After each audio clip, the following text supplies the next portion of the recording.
Chapter 1646. Qin Wentian glanced at Shan Lengqiu. He smiled. When they formed the alliance, he already understood that the so-called alliance was merely a way for the weak to protect themselves by relying on the strong.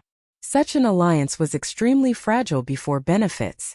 When they formed the alliance because of Shan Lengqiu's identity, everyone in the alliance was fawning over him. This Shan Lengqiu himself was also an extraordinary character, and in addition to his identity, he was naturally extremely proud. Hence, when Shan Lengqiu raised a different opinion, he treated it as a provocation and suggested a spar. Qin Wentian calmly shook his head. He stared ahead and didn't say anything more. His pride wasn't like Shan Lengqiu's. He couldn't tolerate the different opinions of others. He had his own comprehensions, and if Shan Lengqiu also insisted on his point of view, what did that have to do with him? Could it be that if someone had a different opinion, he would have to spar with them to prove that he was right? Naturally, the reason why Shan Lengqiu would act this way was because he viewed himself too highly. If he knew that Tianwen was none other than Qin Wentian, he might be able to tolerate Tianwen's different opinions. Now that he was angered, it was only because he felt that Qin Wentian didn't have the qualifications to question his comprehensions in public. This was especially so in front of a beauty. Even if Shan Lengqiu didn't display too much passion for Murong Xiaoxiao, being admired by a beauty would still be able to satisfy his vanity. He naturally wouldn't want to lose face. Brother Shan, how can he spar with you? Why do you care about his opinion? Ilian spoke at this moment. As for the other four from the 4 desolate palaces, they fell silent and watched quietly. At the same time, they were pondering over the words spoken by Qin Wentian and Shan Lengqiu earlier. From the surface, it seemed that Shan Lengqiu was right. However, if one pondered deeply, Qin Wentian's words weren't wrong. Since humans could control their own energy without harming themselves, did this mean that energy itself was controllable? There was no absolute. Could the true origin source of law exist in many different forms? The more one thought about it, the more they would feel a trace of comprehension. It was just that they had no way to grasp it.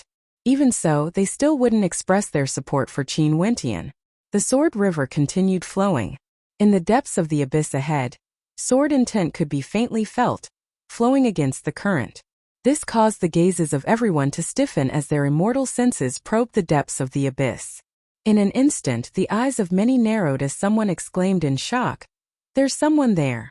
Someone actually appeared in the abyss. Numerous sharp gazes turned downwards, only to see a silhouette slowly ascending. The Sword River flowed against the current, converging with the Sword River that was flowing downwards. After that, the Sword River shot out in all directions. Puchi! A crisp sound rang out. One of them lowered his head and stared at his chest. There numerous holes could be seen. It was as though a stream of water had flowed through his body, leaving behind these holes. After which, fresh blood flowed out of the holes, resembling flowing water. Ah! That person let out a miserable howl as he retreated explosively. In an instant, numerous silhouettes hurriedly retreated with fear on their faces. The Sword Qi River that was like water splashing in all directions seemed gentle and formless, yet it contained a terrifying destructive power. This seemed to prove Shan Lengqiu's words earlier.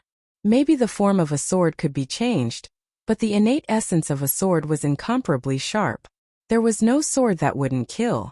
However, when they stared at the silhouette that appeared in the abyss again, this conclusion seemed to be overturned. Qin Wentian's words seemed to be correct. That person was immersed in the Sword River, and didn't use any energy to resist it. The Sword River flowed through his body slowly, resembling real water droplets, terrifying to the extreme. Is this the sword intent he released himself? Shan Lengqiu retreated as he spoke. However, he felt that he was lying to himself. That sword intent was clearly something that was naturally formed, a product of the Taotai mine. It was an external source of power, but when your cultivation base was strong enough, it seemed that you could really change its form, causing the sword to become gentler.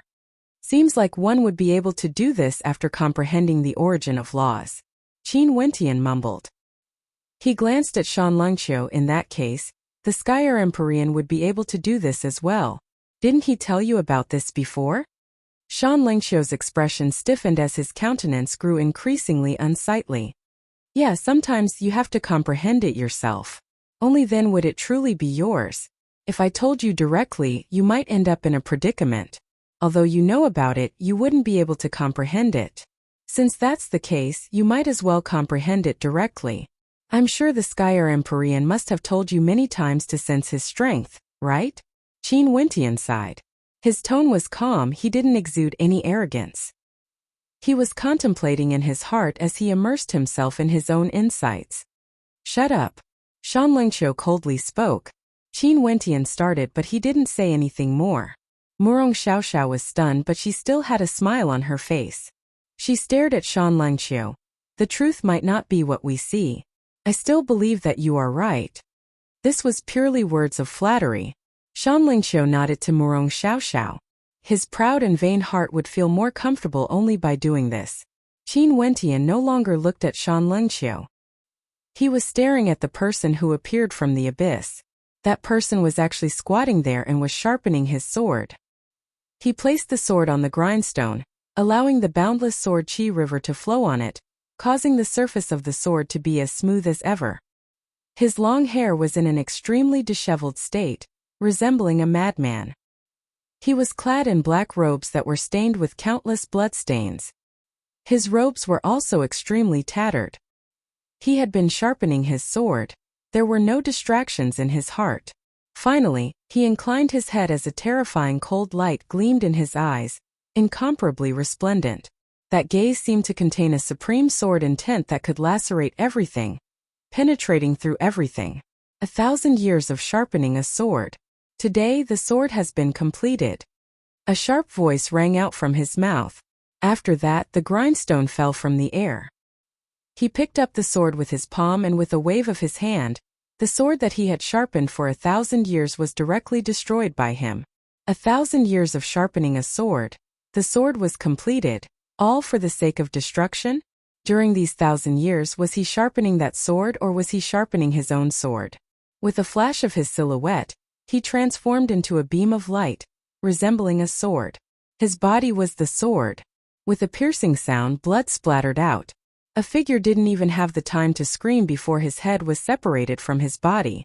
That sword light continued to fly out at the speed of a meteor, like a sword ray.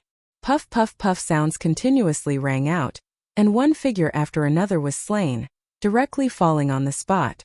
Seeing this scene, the crowd was shocked, and their expressions changed. Emperors might erupted from their bodies, and at the same time, they rapidly retreated. Law origin, is this the law intent of swords? Qin Wentian's heart trembled. What a powerful might. He saw a peak-stage immortal emperor using an extremely powerful defense, manifesting a law domain and creating an indestructible space. However, his defense was directly penetrated by the sword intent, slaying him. There were also experts who used their divine weapons to protect themselves, blocking in front of them. However, the sword light directly disintegrated and flowed along their divine weapons, passing through their divine weapons in an instant, entering the side of their body and killing them. There was no way to block it at all. This expert who walked out from the abyss should already be someone who stood at the unrivaled level in the immortal emperor realm. In fact, he might have already come into contact with the Empyreans of the 9 world palaces. 1,000 years of sharpening a sword. After he appeared, he directly used others to test his sword. This person's cultivation speed was almost crazy. In his eyes there was only his sword. So many experts here were merely objects for him to sharpen his sword and not lives. He was truly emotionless to the extreme. Could this be the so-called the Great Tao is emotionless? Shan Lengqiu and the others were also retreating. Murong Xiaoxiao was hiding behind Shan Lengqiu. The group of them retreated with Shan Lengqiu in the center, while radiating terrifying emperor light. That beam of sword light transformed into a human again. He smiled and glanced at everyone before turning to Shan Lengqiu and the others. Shan Lengqiu's expression drastically changed. A terrifying aura gushed forth from him as sword light flashed resplendently. With a single sword strike, boundless light seemed to be able to slash apart the heavens and earth as it shot towards his opponent. However, that madman continued moving forward, as though he didn't care at all. When Shan Lengqiu's sword intent landed on his opponent, the sword intent actually became incomparably gentle, flowing through his body. At this moment, Shan Lengqiu's countenance turned pale. At the same time, this also proved that he was wrong. When one was strong enough, they would be able to change the rules. Using the power of the sword to attack that madman is simply courting death. Not far away, Qin Wentian instantly understood when he saw this scene. This expert who came out from the abyss had comprehended the origin source of the sword. This was a qualitative change, directly suppressing you in terms of comprehension. How could your sword Dao still be able to attack him? You were directly suppressed. This was an absolute suppression of comprehension. You also understand the sword? That madman mocked. A moment later, Boundless Sword might float in reverse, landing on Shan Lingqiu. It was like flowing water, flowing through Shan Lingqiu's body. Shan Lingqiu's body trembled unceasingly. His eyes were filled with boundless terror. Senior, I'm a disciple of the Skyer Palace Lord, the grandson of the lifelong Realm Lord. I hope that Senior can show mercy. In the face of danger, Shan Lingqiu directly admitted defeat, revealing his background. This caused the eyes of the madman to flash. The lifelong Realm Lord's grand disciple? This Taotai mine was still under the jurisdiction of the lifelong Realm Lord. In addition, it was also in the territory of the lifelong realm. If he really offended the lifelong Realm Lord, even if his cultivation base improved greatly now, only death would await him. Since this is the case, let me teach you a lesson on behalf of the lifelong Realm Lord. In the future, you better focus on your cultivation. That madman coldly spoke. A moment later, Boundless Sword might envelop Shan Lingqiu's body and tossed him down. His sword intent was his will. He could control it according to his will. Shan Lingqiu was tossed onto the ground. His entire body was drenched in sweat. If it wasn't for the protection of his identity, he would have died with a single thought from this madman. Chapter 1647. Are you guys also the grand disciples of the Realm Lord? That madman turned his gaze to Murong Xiaoxiao and the others. Before this, these people had always been together with Shan Lingqiu. Hence he asked this question. If they were really the grand disciples of the Realm Lord, he naturally wouldn't act against them. 1,000 years to sharpen a sword. He had been silent for too long. He had been alone for too long. Now that his sword was formed, he wanted to test it out with his blood and feel the transcendent energy in his body. He felt extremely joyful. Hence he tossed aside everything, no longer suppressing his impudent heart, and started a massacre. We are all good friends of Brother Shan. Murong Xiaoxiao and the others spoke. Is that so?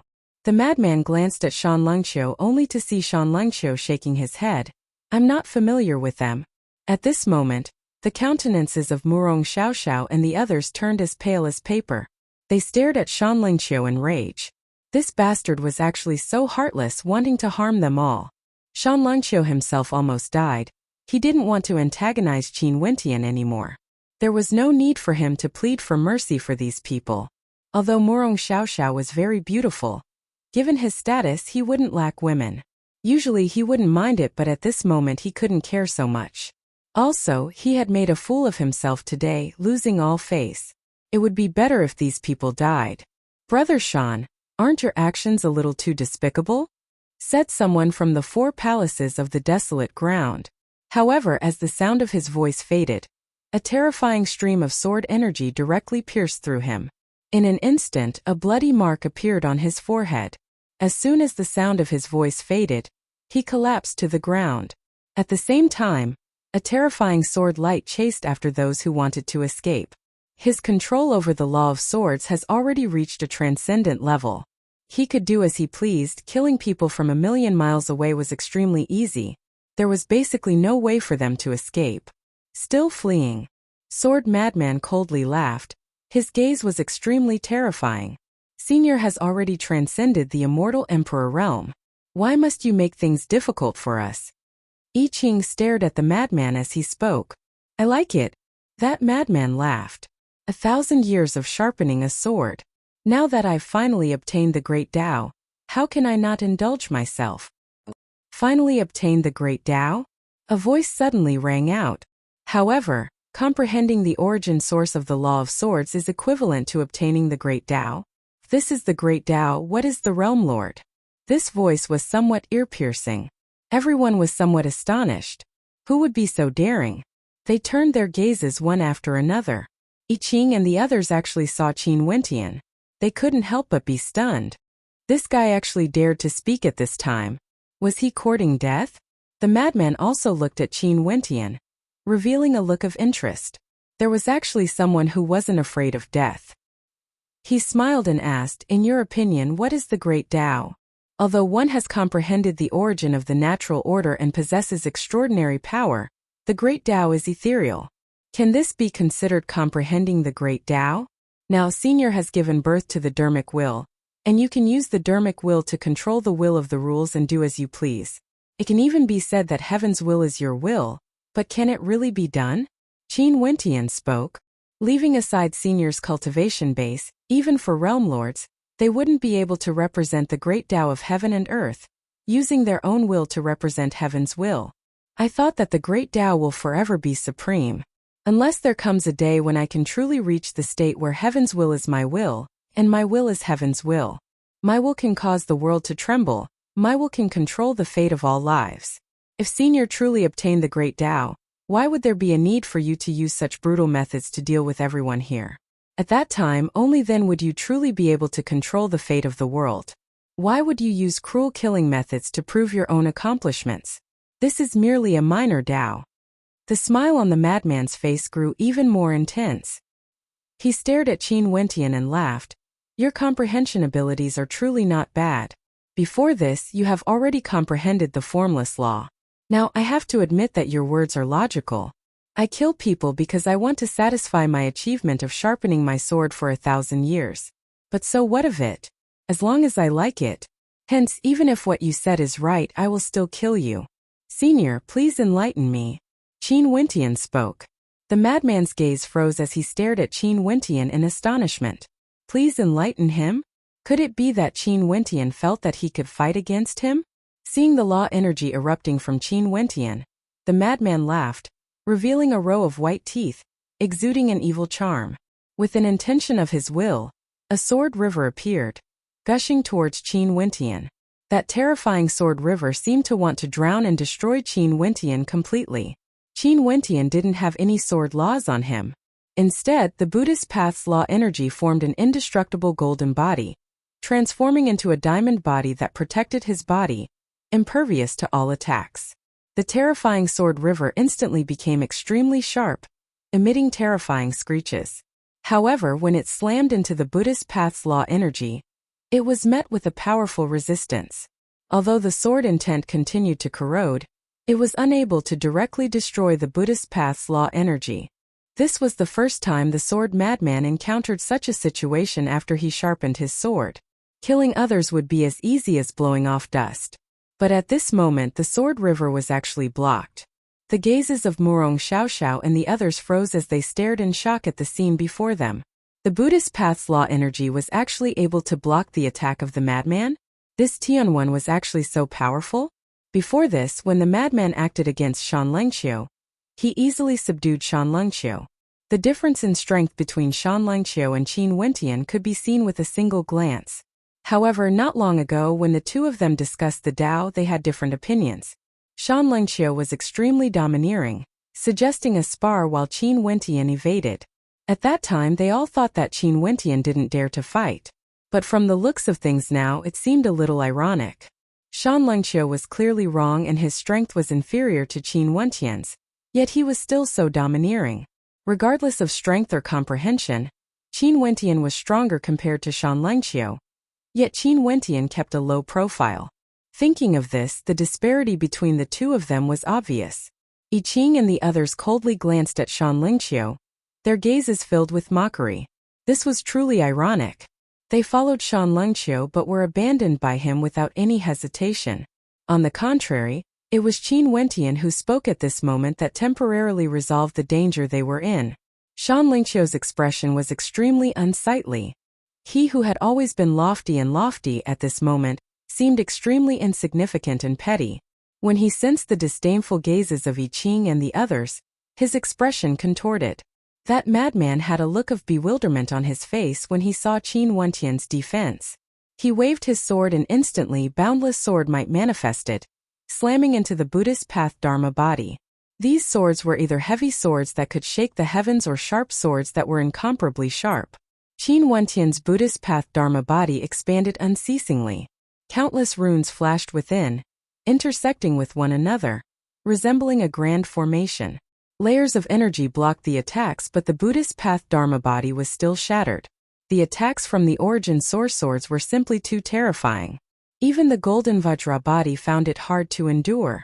One must know that after tens of years of cultivation, Qin Wentian has already broken through to the peak stage of the Immortal Emperor realm. Back then, when he was at the mid-stage of the Immortal Emperor realm, he could already defeat many Supreme Peak Stage Empyreans. Given his current cultivation base, Supreme Emperors couldn't even withstand a single strike from him. All of his astral souls were from the 8th heavenly layer. From this, one could very well imagine how strong his comprehension of laws was. At this moment, Qin Wentian's gigantic Buddhist path Dharma body manifested many arms, expanding in size at the same time, taking the initiative to attack instead of passively defending. Many people felt their hearts trembling. Facing against an expert who had comprehended the source origins of laws, Qin Wentian actually still had the strength to retaliate. The madman's gaze froze as his hair fluttered in the wind. He raised his hand and performed a sword art. Terrifying lotus sword intents manifested in the air, manifesting from the sword river. Numerous sword-shaped lotuses continued to grow, blotting out everything and wrapping around the incoming arms, shredding them into pieces bit by bit. The lotus sword that could annihilate everything shot towards Qin Wentian's body, expanding unceasingly, transforming into a great destructive lotus that could devour everything, wanting to envelop Qin Wentian's body within. Numerous spatial gates appeared in all directions as a terrifying pair of eyes of truth appeared in the air, directly locking onto the madman, instantly sealing him within his domain. Qin Wentian himself then stepped into the spatial gate, vanishing from sight. In the next instant, he appeared before the madman, piercing through the lotus swords. The madman instantly broke free from the spatial domain of the eyes of truth. However, what welcomed him was an incomparably resplendent beam of light. Boom! The sword intent instantly enveloped him, transforming him into a sword. The fist of light blasted out, forcing him back, directly flying into the sword river. His body arched slightly before he stood up straight again. Under his messy long hair, his eyes grew even more terrifying. He was actually forced back by Qin Wentian. The people in the surroundings all felt their hearts trembling as they stared in shock at Qin Wentian. That madman who spent 1,000 years sharpening his sword, using his blood to sharpen his sword. He was numb to killing, yet he was actually blocked by this supreme immortal emperor. You are not Tianwen. You are Qin Wentian, the governor of Lifefire City. Tens of years ago, during the grand banquet of the lifelong realm, Qin Wentian defeated 8 world palace lords and monarchs with a cultivation base at the mid-stage of the immortal emperor realm. I Ching suddenly spoke. Although he wasn't there, he had heard of that battle before. Qin Wentian and Ditian were simply too famous.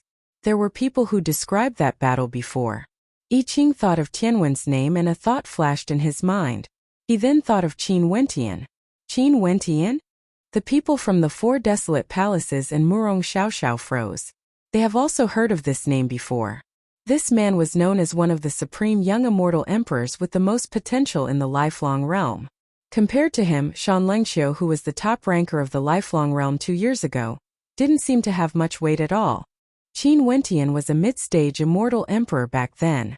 Now he was already a peak-stage immortal emperor. However, this Qin Wentian was different from Shan Lengxiu. He was truly low-profile enough. That madman frowned when he heard that Qin Wentian was a character admired by the Realm Lord. He then spoke, "Your law energy is very strong, but you might not be able to block my law source origins. Senior, other than your sword law energy being superior to mine, I'm not inferior in any other aspects. It wouldn't be easy for Senior to defeat me." Qin Wentian spoke. "Even if this is true, if I want to kill you, how can you block me?" That madman coldly laughed. "I can't block you, but in the future I will definitely be able to kill you." Qin Wentian stared at his opponent as he spoke. Chapter 1648. Right now, Qin Wentian was already at the peak stage of the Immortal Emperor realm. However, his opponent had already transcended mortality and entered sainthood, having comprehended the source origins of laws, transcending mortality and undergoing a qualitative transformation. No matter how strong Qin Wentian's combat prowess was, it was still impossible for him to jump levels and kill Empyreans right now. After fighting against his opponent, Qin Wentian also deeply felt how terrifying characters at this level were. Also, this was merely comprehending the origin source of a single law attribute. If he could comprehend the origin source of multiple laws, how terrifying would that be? The qualitative change would surely overwhelm his transcendent combat prowess. Even if his astral souls were powerful, he would still find it hard to resist. Naturally, if Qin Wentian himself also comprehended the source origins of laws, things would be different. He was confident that he would be able to easily kill this madman before him. Qin Wentian's threatening voice caused the madman to stare at him. An evil smile appeared on his face as he spoke. It's rare for me to meet such an interesting person. Since this is the case, I will spare their lives. However, if you think it's so easy to comprehend the source origins of laws, you are gravely mistaken. I've been sharpening my sword for 1,000 years. Killing them is merely testing my sword. It's fine even if I don't kill them. I'm very curious, how many years do you need to comprehend the source origins of laws? There's no need for Senior to worry about this. Qin Wentian was still smiling. That madman laughed evilly. After that, his silhouette flashed as he transformed into a sword and vanished in the blink of an eye. After he left, the gazes of everyone turned to Qin Wentian as they heaved a sigh of relief. Numerous figures walked over and bowed to Qin Wentian. Many thanks for saving our lives. Senior's strength is truly extraordinary. You are actually able to fight against Empyreans. I'm truly impressed. I've long heard of Brother Qin's name. Now that I've seen you today, not only is your reputation well-deserved, my horizons have truly been broadened. Yi Qing walked over and clasped his hands to Qin Wentian. In the past, if I was disrespectful in any way, I hope Brother Qin can forgive me. Today, if it wasn't for Brother Qin saving us, I'm afraid all of us would have died. It's nothing much. Qin Wentian smiled, appearing as easygoing as ever. Brother Qin, you have truly concealed yourself well. If I had known you were so powerful, I would have hugged your thigh tightly. Murong Xiaoxiao walked over and smiled gently. Yi Lian glanced at Murong Xiaoxiao, feeling some disgust in her heart. This woman was truly shameless enough. She didn't know how she managed to cultivate to her current level. Her beautiful eyes stared at Qin Wentian as she felt a sense of melancholy in her heart. Before this, she hadn't noticed that he was actually so handsome. His demeanor was extremely outstanding, and his entire person radiated a brilliant light. Compared to Shan Lengqiu, who was standing below, the two of them basically had no way to be mentioned in the same breath. Shan Lengqiu wasn't qualified to be compared to Qin Wentian. Although Yi Lian loathed how thick-skinned Murong Xiaoxiao was, she also felt an impulse to rush over. At this moment, Qin Wentian spoke to Murong Xiaoxiao. I've never concealed anything. It's just that Brother Shan is too outstanding, to the extent that even Fairy Murong wants to be friends with you. This is only human nature. Although Qin Wentian had a smile on his face, there was a hint of rejection in his eyes. Upon hearing this, Yi Lian also dispelled the thought of rushing over. That's right. Before this, all of them were hugging Shan Lengqiu, ignoring Qin Wentian. In fact, she even mocked him. Now that they saw that he was powerful, they immediately rushed over. What did this mean? The fact that Qin Wentian was willing to help them earlier could already be considered to be extremely benevolent and magnanimous. If it was someone narrow-minded, they would have already died. Everyone, there's no need to be so polite. Cultivation isn't easy. We came to the Taotai mine for the sake of cultivation. I hope everyone will be able to gain some benefits. Qin Wentian clasped his hands to the crowd. After that, he stepped forward and walked out of the crowd. Everyone opened up a path for him, their eyes filled with gratitude. Murong Xiaoxiao had an awkward expression on her face. She naturally understood that the so-called alliance between them naturally no longer existed. What does he want to do? At this moment, the eyes of everyone flashed as they stared at Qin Wentian. They saw Qin Wentian actually walking into the sword river that cascaded down from the sky. The sword river contained a torrential sword in tint, flowing endlessly. Above Qin Wentian, a Dharma body appeared, blocking the corrosion of the Sword River. He wants to learn from that madman, using the Sword River to temper himself, comprehending the source origins of swords. The hearts of everyone trembled. Before this, when Qin Wentian and Shan Longqiu discussed the Tao, the topic was the sword. From this point, one could tell that Qin Wentian was proficient in the sword. Also, his comprehension of swords would only be deeper compared to Shan Longqiu. Since he was proficient in sword intent, why couldn't Qin Wentian do the same, since Jian Fengzi was able to enter the Tao in the abyss back then? The crowd only saw Qin Wentian's body sinking deeper and deeper into the abyss. Finally, he vanished from the vision of everyone. Daring to temper the sword in the abyss, other than having a high enough comprehension ability, one must also have extraordinary strength. If not, they wouldn't be able to resist the corrosion of the Sword River, and would be directly destroyed. Someone spoke. They could only stay at the side of the Sword River. They didn't dare to enter. Numerous figures flashed. Each of the experts stood in a corner and continued to comprehend the source origins of the Sword River. With the earlier battle with Sword Madman, their desire grew even stronger in their hearts. Naturally, there were some more cautious people who chose to leave. They were worried that Qin Wentian would go crazy and kill his way back. If that was the case, they would be in dire straits. Shan Longqiu didn't leave either. He walked to the side of the Sword River and sat down. His eyes gleamed with a terrifying sharpness. He wanted to regain his lost face. In that case, he had to comprehend the source origins earlier than Qin Wentian, transcending mortality and entering sainthood. Murong Xiaoxiao and the others have already been abandoned by Shan Longqiu once and were almost killed. They naturally wouldn't bother Shan Longqiu anymore. The group of them were like strangers, they didn't know each other. Murong Xiaoxiao and the others also didn't dare to take revenge on Shan Longqiu. No matter how despicable Shan Longqiu was, his strength was still there. In addition, given his identity as the grand disciple of the Realm Lord, no one would really act against him. In the blink of an eye, several years passed. During these years, Shan Longqiu had been sitting there, comprehending his sword intent. It was like he wouldn't rest until he reached the path of the sword. Many of those who were saved by Qin Wentian back then were here. Some of them wanted to cultivate while others wanted to leave. But because they wanted to see Qin Wentian one more time and see when he would come out, they chose to stay and continue comprehending. Sometimes, curiosity was also a powerful driving force. In the depths of the abyss, a figure was enveloped in light, resembling a screen of light. When the Sword River cascaded onto the screen, the Sword River transformed into droplets of sword intent that seeped into Qin Wentian's body. However, Qin Wentian felt a terrifying sharpness, wanting to destroy everything in his body.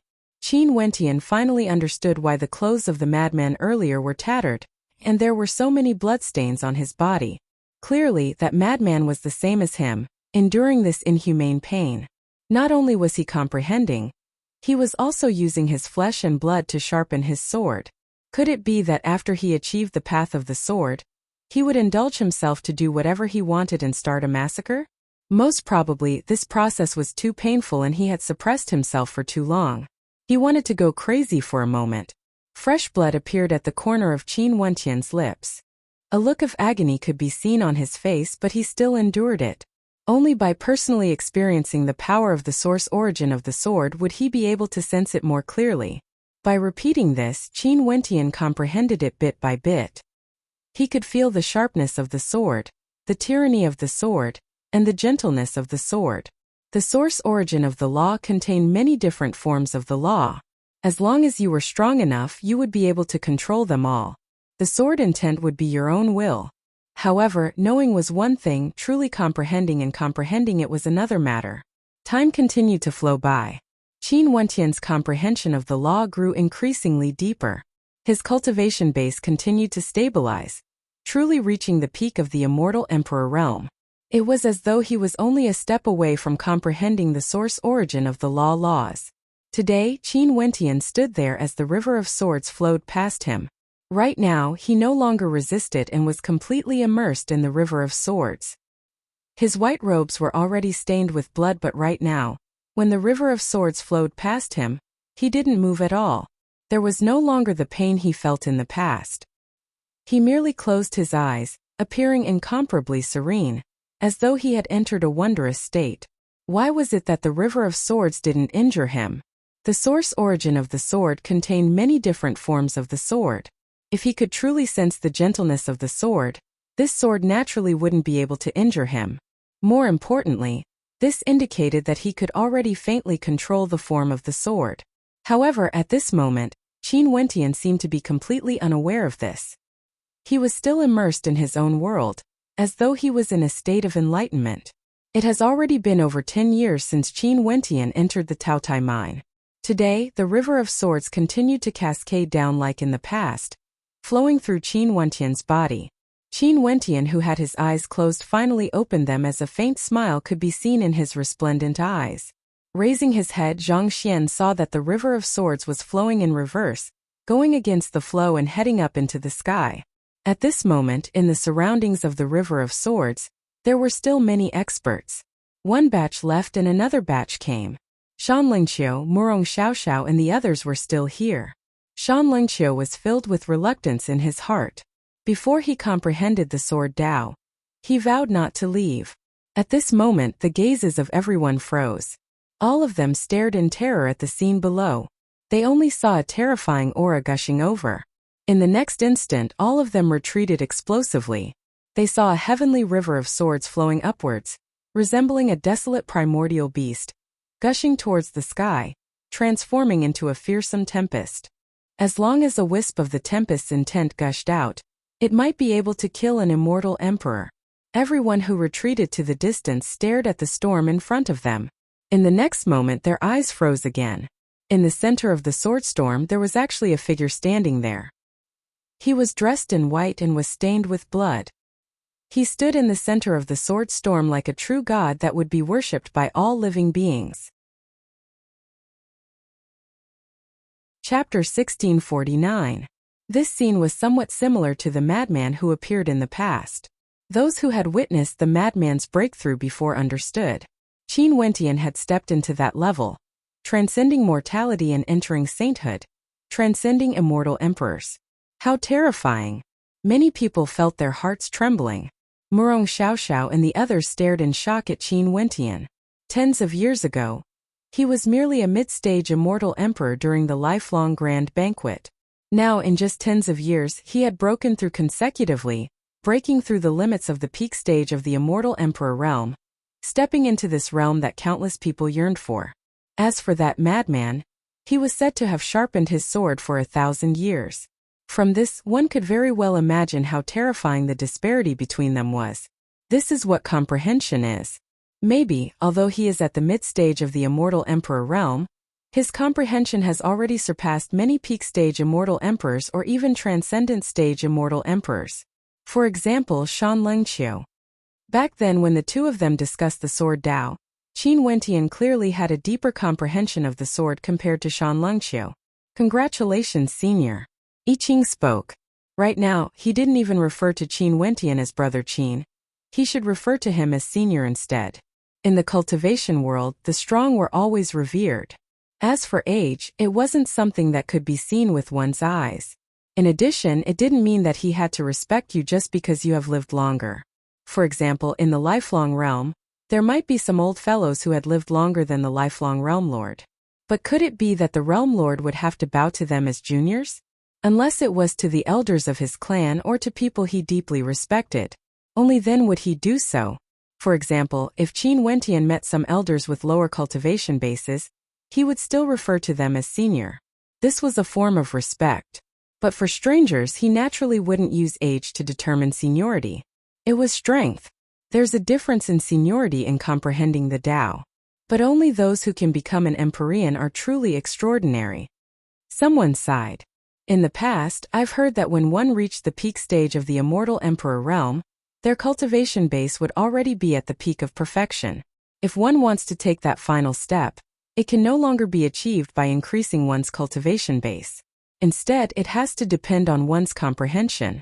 Some people could comprehend it in a single move while others couldn't. Now that senior has stepped into the empyrean realm, this point has been verified. Yeah, before this, senior Qin was already at the peak stage of the immortal emperor realm. But now, by relying on his comprehension abilities, he managed to reach this step in a mere 10+ years. We are all filled with admiration for him. Everyone's attitude changed again. 10 years ago, they were grateful to Qin Wentian for saving their lives, and they were already in awe of his powerful combat prowess. But now, they regarded Qin Wentian as a figure of another level. In their eyes, there was only respect for extraordinary figures. After Qin Wentian took this step, it meant that there was a real gap between them and a figure of another world. Although Qin Wentian had only comprehended a single law attribute given his talent, since he could comprehend a single law attribute within 10+ years, most probably, he would be able to comprehend the other laws sooner or later. At that time, he would be a character on equal footing with the Empyreans of the 9 world palaces. Characters at that level were naturally lofty existences. Hence, the respect they had for Qin Wentian was extremely natural. Only Shan Lungqiu had a gloomy expression on his face.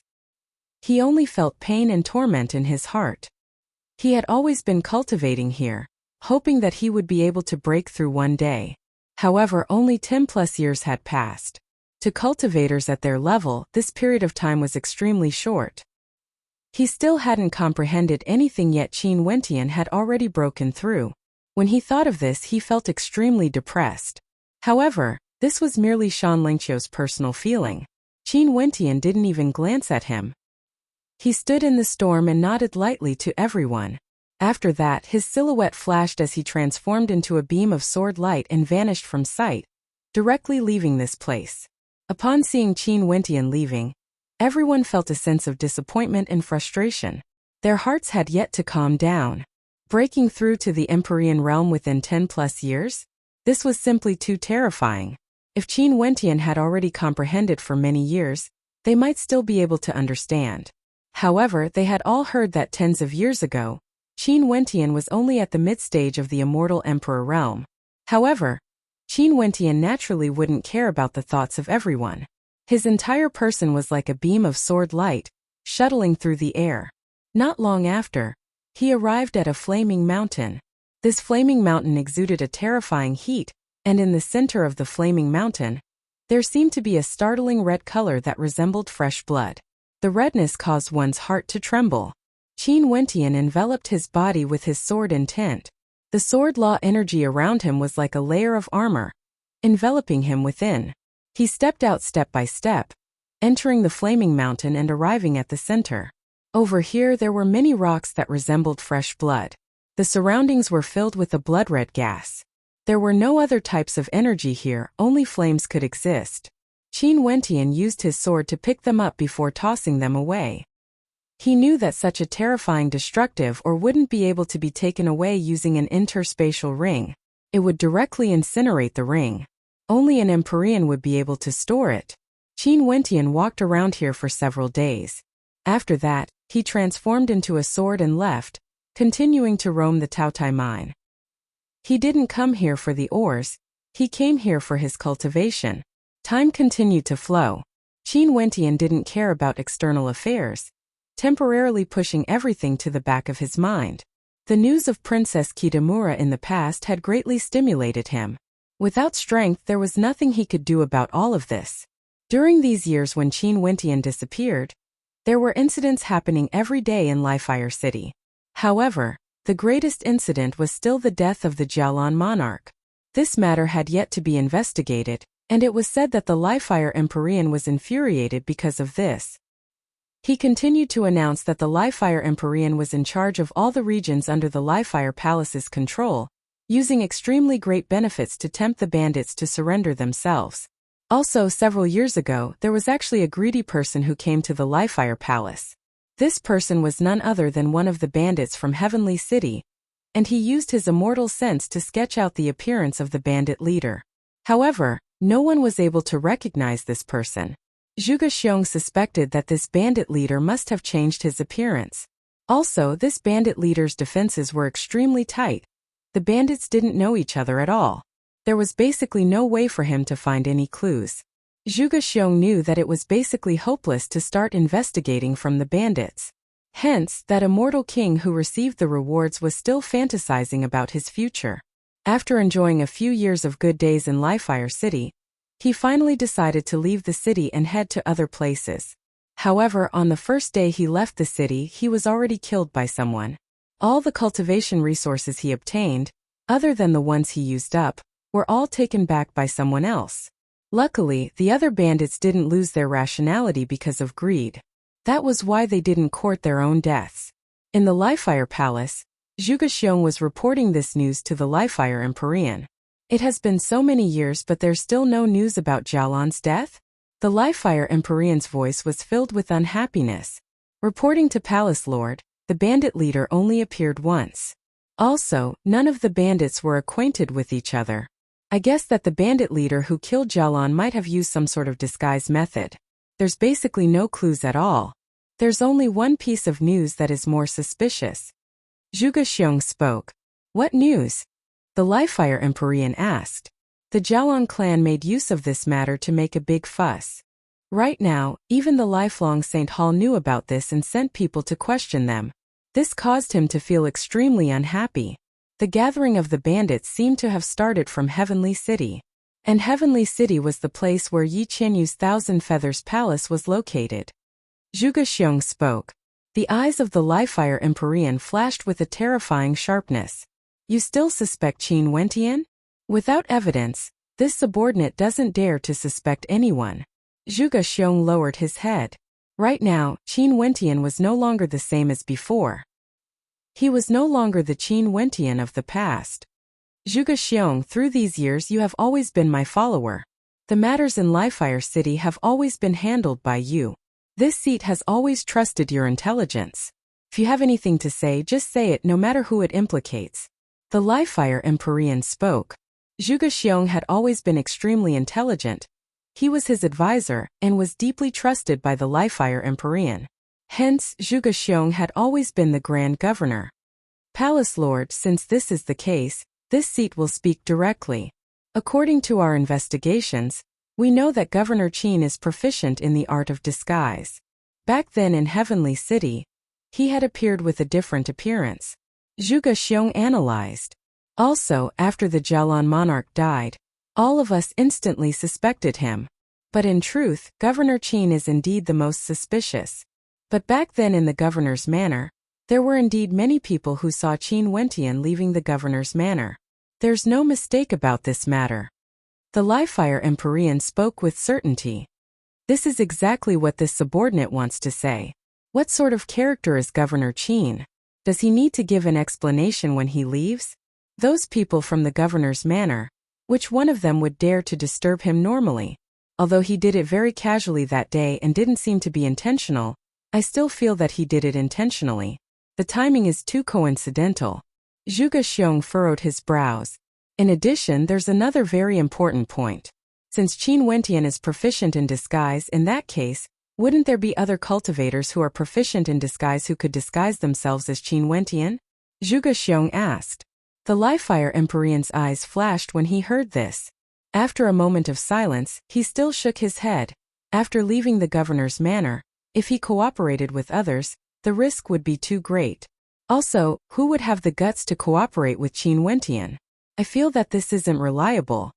Palace Lord is truly impressive. This subordinate also feels that this isn't reliable. Zhuge Xiong spoke. The Livefire Empyrean glared at him. Since you said that this isn't reliable, why are you telling me this? Because this subordinate has an even bolder conjecture. Zhuge Xiong spoke. What conjecture? The Livefire Empyrean asked. Qin Wentian must have cultivated some kind of avatar technique.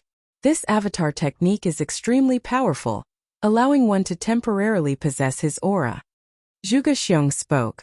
In an instant, the Livefire Empyrean's eyes flashed with an incomparably resplendent light. Zhuge Xiong's words seemed to have enlightened him. It was like everything was about to become clear. He felt that there was a very high possibility that this was the truth. Upon thinking of this, the Livefire Empyrean's eyes narrowed as killing intent flashed in his eyes. Chapter 1650. Zhuge Xiong's words were completely possible. There were many powerful avatar techniques in the supreme ancient immortal realms. Even if the two were separated by millions of miles, They could still appear at the same time and exist for a very long period of time. In fact, there were even some heaven-defying avatar techniques that could allow the avatar to fight at the same level as the original body. As to why they didn't think of this before, it was because this was a blind spot. When the Jialan monarch died, Qin Wentian appeared in the governor's manor. Very naturally, they wouldn't suspect him. However, Zhuge Xiong was extremely intelligent and had always been the brains of the Lifefire Palace. He was highly regarded by the Lifefire Empyrean, and after his investigations, he discovered that there was no way to continue investigating the Jialan monarch's death. This would become an unsolvable case. In addition, the only clue to this unsolved case was actually in Heavenly City. Hence, Zhuge Xiong had no choice but to reanalyze the situation and suspect the person who killed the Jialan monarch. He wanted to see if he could completely eliminate Qin Wentian's suspicions. After that, he discovered that Qin Wentian had a high possibility of killing the Jialan monarch. As long as he had an avatar, there was no way for him to continue investigating this unsolved case. Qin Wentian was the greatest suspect, hence the conversation today. The Lifefire Empyrean seemed to have been enlightened by Zhuge Xiong's words. He felt that this was the truth. Immediately summon all the governors other than Qin Wentian here for a discussion. The Lifefire Empyrean coldly spoke. Yes. Zhuge Xiong nodded. After that, he took out his messaging crystal and summoned all the governors. Upon receiving Zhuge Xiong's command, all the governors appeared in the Lifefire Palace and were brought to the great hall where the Lifefire Empyrean resided. In this region, everyone was a trusted aide of the Lifefire Empyrean. Palace Lord Grand Governor, what happened? Central Governor Sun Qian asked. He could sense that the atmosphere was somewhat different. The Lifefire Empyrean and Grand Governor seemed to have something important to announce. Zhuge, these people are all old people. Tell them what you said to me earlier. The Lifefire Empyrean spoke. Zhuge Xiong nodded and told everyone about his suspicions. After hearing his words, the eyes of all the governors flashed. The habitual smile on Beauty Zhao's face vanished as her expression turned heavy.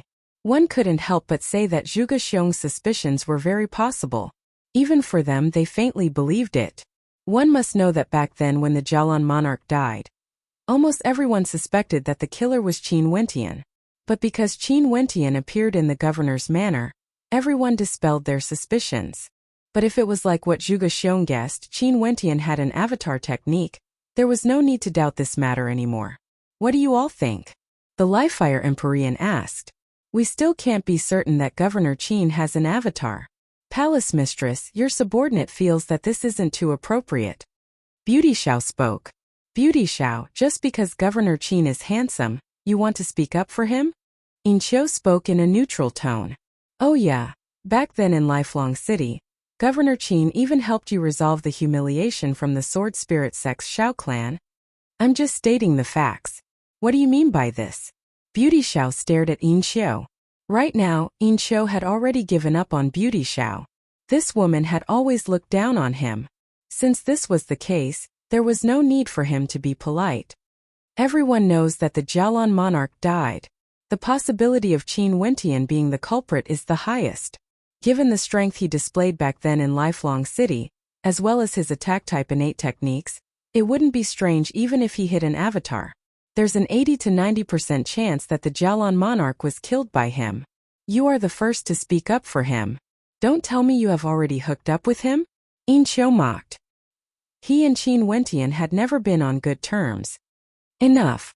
The Lifefire Empyrean couldn't help but interrupt when he saw the two of them arguing. Speak the truth, don't argue. Linba Sun Qian, what do you two think? Palace Lord, this subordinate will completely respect Palace Lord's decision. Sun Qian spoke, purely bootlicking. However, his bootlicking was very appropriate because he knew that since the Lifefire Empyrean gathered them here to discuss this matter, it definitely wasn't just to ask for their opinions. Zhuge Xiong has already said that there was no way to investigate this matter. In that case, everything would depend on a single thought. Sun Qian was able to sit in the central governor's position after Xia Ho. He was naturally an extremely intelligent person. Although he appeared amicable on the surface, he was actually very astute. I can't exclude that possibility. Lin Ba's reply conformed to the norm. He didn't dare to confirm nor deny. The various governors all had different opinions. Their gazes all landed on the Liefire Empyrean. There was no evidence. Ultimately, no matter what the Liefire Empyrean thinks, it would be the truth. Since this matter had already become an unresolved case, if the Liefire Empyrean said that Qin Wentian was the killer, he would be the killer. If he said he wasn't, he wouldn't be the killer. Everything would depend on a single thought. Beauty Zhao's beautiful eyes were filled with nervousness. Right now, Qin Wentian's wings had yet to fully grow. If the Liefire Empyrean wanted to deal with him, things would truly be dire. No one is allowed to leak this matter out. For the past few times when the tributes are due, Qin Wentian didn't return but sent someone over instead. Right now, the deadline of 10 years is almost here. Zhuge Xiong, send a message to him that he has to personally make a trip to the Liefire Palace on the day of the tributes. I have something to discuss with him. The Liefire Empyrean slowly spoke. After that, the eyes of everyone flashed. They all understood that this sentence of the Liefire Empyrean was equivalent to announcing his attitude and his decision. Qin Wentian was going to be in dire straits. The Liefire Empyrean wanted to deal with him, nipping the threat in the cradle. They all understood that if the Jialan monarch was killed by Qin Wentian, given how impulsive this man was, he would definitely kill the Liefire Empyrean sooner or later when he had enough strength. Back then, the Jialan monarch was the one who carried out the mission, but the order was given by the Liefire Palace. They even sent experts to coordinate with him. Palace Lord, the current Qin Wentian is different from the past. Back then during the grand banquet in the lifelong realm, even the Realm Lord regarded him highly. Wouldn't it be too inappropriate? Wouldn't it affect the Realm Lord's opinion of you? Yin Xiao seemed to be very loyal, thinking for the Liefire Empyrean. However, Beauty Xiao coldly glanced at him. This was clearly trying to provoke the Liefire Empyrean. The Liefire Empyrean coldly glanced at Yin Xiao, causing him to shiver. It was like the Liefire Empyrean had seen through him. On the day of tribute, all of you will come as well. At that time, I will ask Qin Wentian about this matter. You guys will be the witnesses. A governor disguised as a bandit and killed the monarch of my Liefire Palace. This is already considered a traitor, betraying the Liefire Palace and the lifelong realm. He shall be executed on the spot. The Liefire Empyrean coldly spoke. Yes, Palace Lord. Yin Qiu bowed. Yes, Palace Lord. Linba and Sun Qian bowed as well. This was the Liefire Palace. Who would dare to defy the Liefire Empyrean's words? He wanted to deal with Qin Wentian. In that case, no matter how outstanding Qin Wentian was, there was nothing he could do to reverse the situation. If there was no Jialan monarch, things would still be fine. The Liefire Empyrean wouldn't be able to find an excuse to deal with him, and he wouldn't be able to answer to the lifelong Saint Hall. However, the Jialan monarch's death was undoubtedly the best excuse. Yes, Palace Lord. Beauty Xiao nodded as well. Zhuge Xiong glanced at them. If anyone leaks the news today, you guys should know the consequences. The Liefire Empyrean calmly glanced at them. He was confident that no one would dare to leak his orders. He has controlled the Liefire Palace for so many years, and he naturally had this bit of prestige. In addition, these people wouldn't betray him for the sake of a mere Qin Wentian. This was simply courting death. Go on. The Liefire Empyrean waved his hand. After that, everyone bowed and retreated. After Beauty Xiao left the Liefire Palace, she sped along the way. She took out her messaging crystal and sent her immortal sense in reply quickly. What's the matter?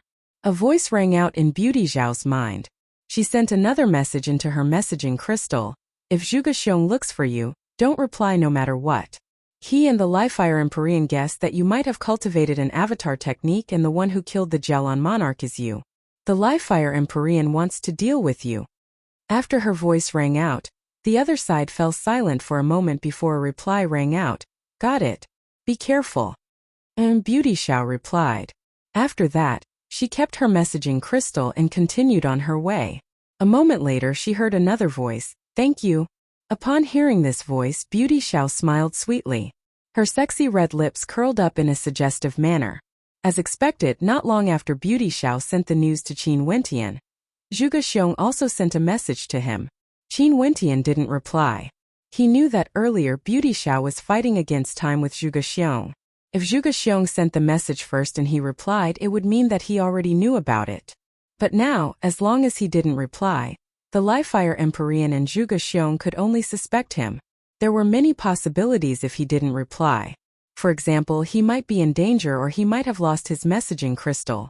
Since Qin Wentian knew about it, Di Tian naturally also knew about it. Right now, he wasn't in Li-Fire City but was in Lifelong City instead. Today, the Xinyuan clan hosted a banquet and invited Di Tian. The Emperor Pavilion was already flourishing in Li-Fire City. Right now, Di Tian was already expanding his influence in Lifelong City. There was no need to mention the Jialang clan. The Xinyuan clan also wanted to form a connection with him. In that case, it was naturally very easy for him to form a connection with them. Right now, Di Tian already rarely dealt with the matters of the Emperor Pavilion in Li-Fire City. All of them were handed over to his subordinates. Other than cultivating, he would occasionally appear in the various peak powers to socialize. Grandmaster Di, what are you thinking about? At this moment, an expert from the Xinyuan clan asked. Di Tian's eyes flashed under the mask as he smiled. Nothing much.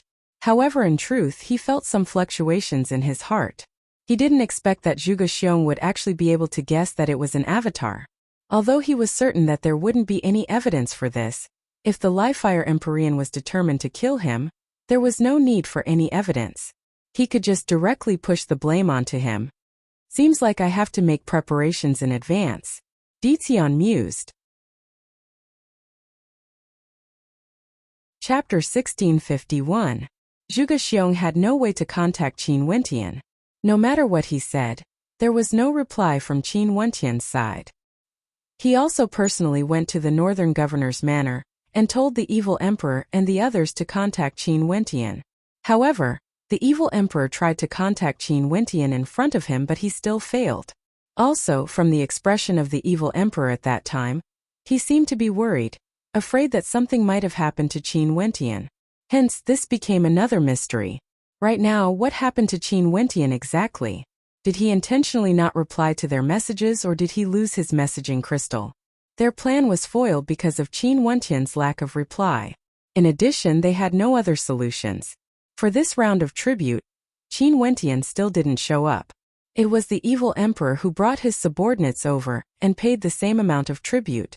Right now, in the northern city regions, there were no powers that dared to pay less tribute to the governor's manor. Although Qin Wentian wasn't around, the prestige of the governor's manor was no longer the same as before. Not only did the plan fail this time around, for the next few tributes, Qin Wentian didn't show up at all.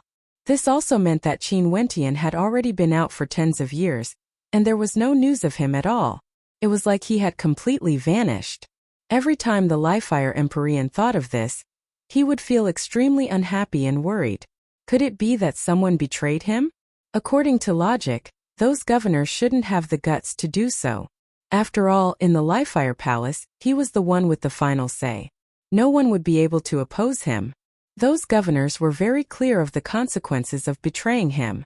In addition, Qin Wentian was famous in Li-Fire City for not interacting with others. Even if Beauty Xiao wanted to curry favor with him, she wouldn't be able to do so. Given Beauty Xiao's shrewd personality, if something happened to Qin Wentian, she wouldn't hesitate to abandon him and stand on his side.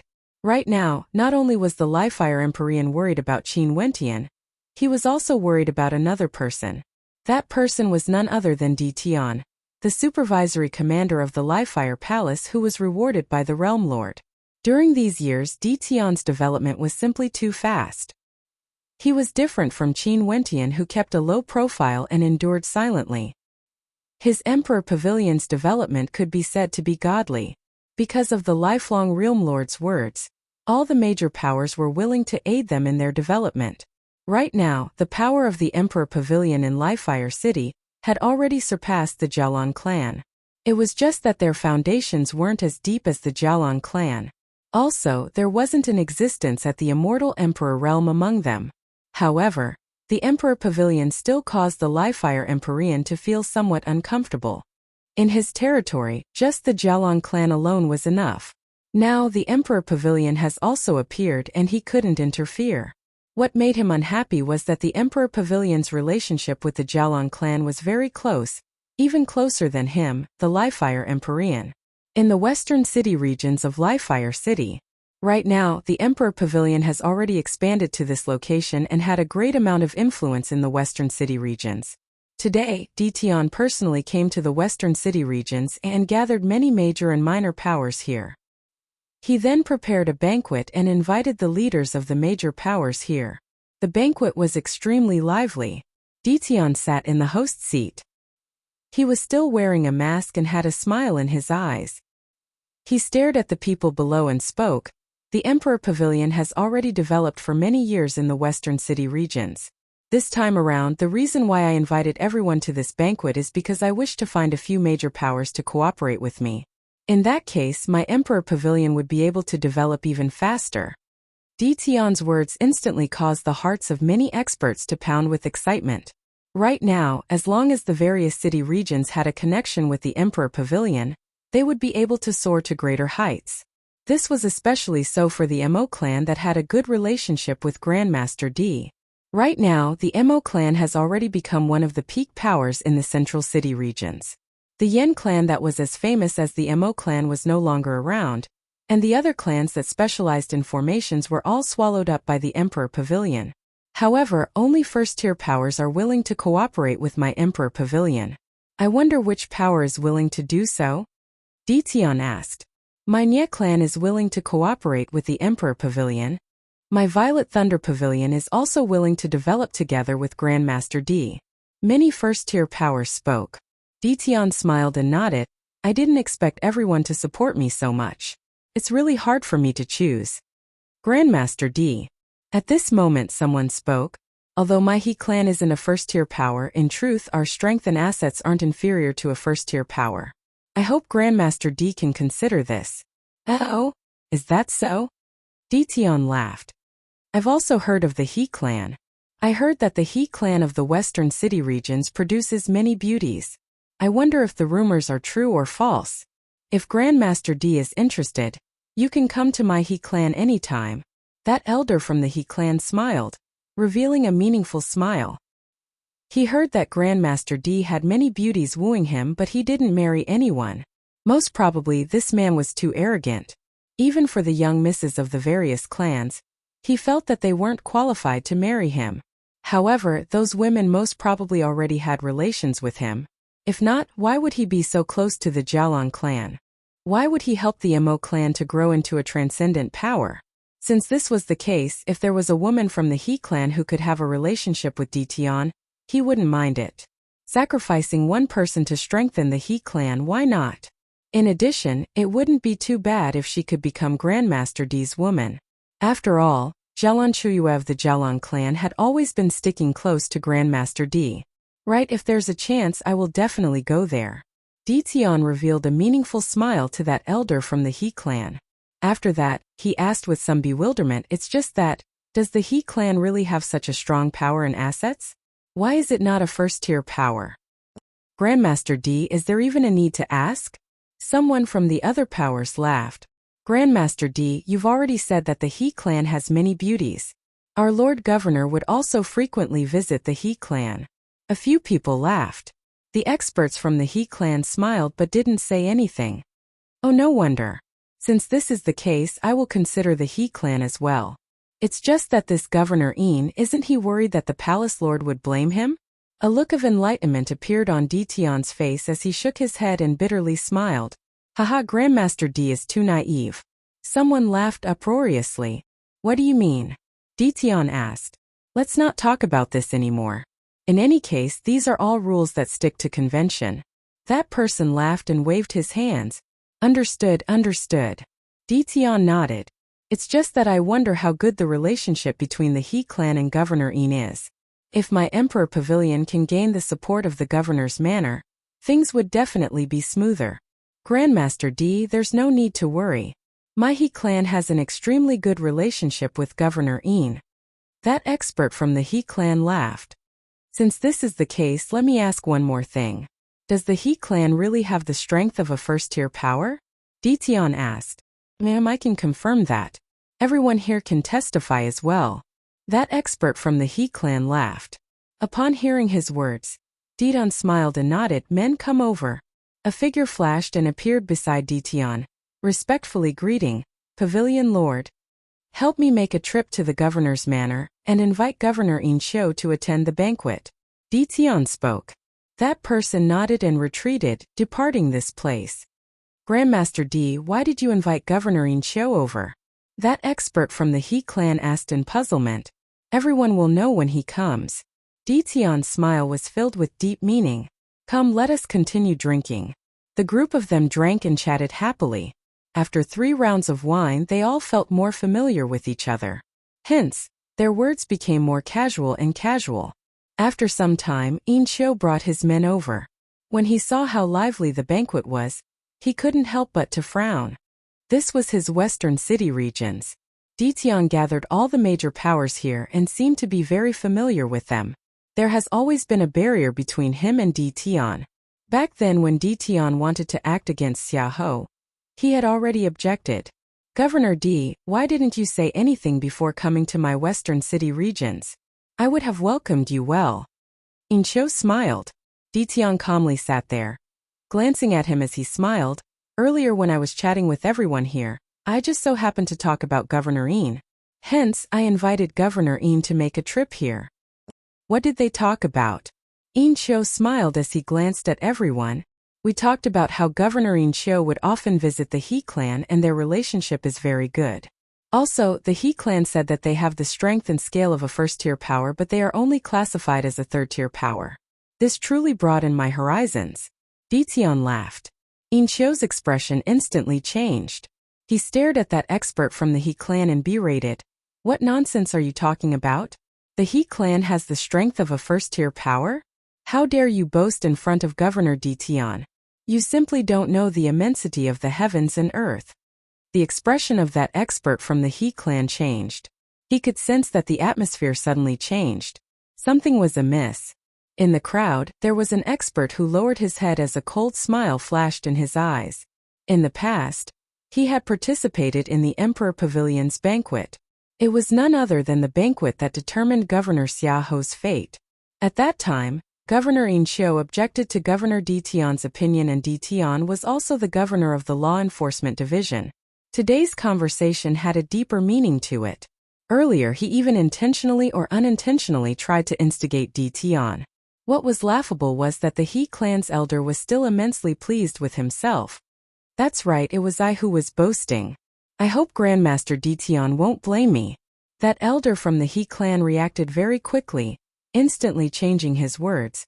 In that case, does this mean that the He clan is only a third-tier power? That's why the governor's manor classified the He clan as a third-tier power? Diton asked. That's right. Insho replied. Diton laughed. He turned his gaze behind him only to see a few figures flying over. One of them bowed. Lord Governor, earlier we've already investigated.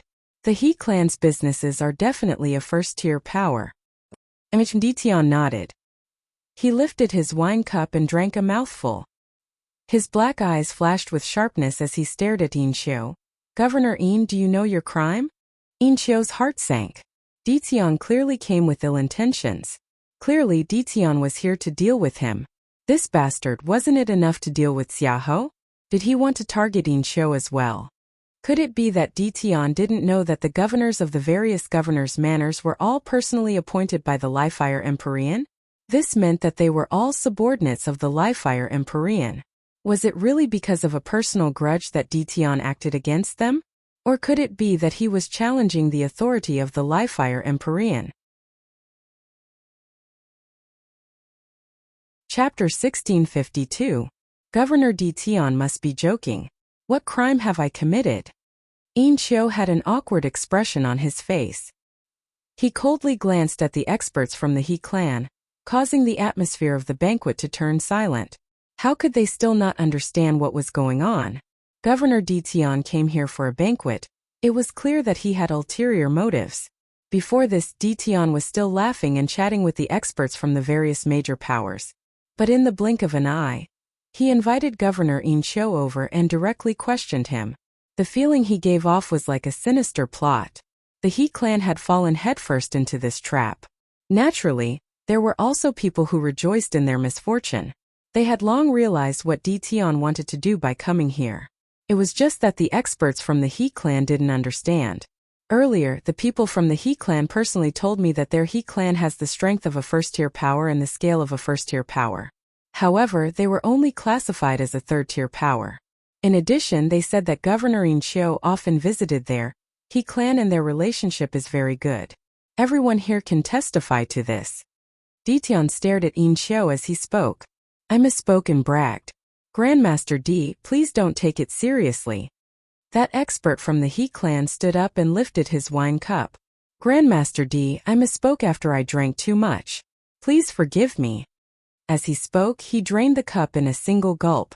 Dition coldly stared at him. After you finish speaking, I already sent people to investigate. The reports I received are indeed like what you said.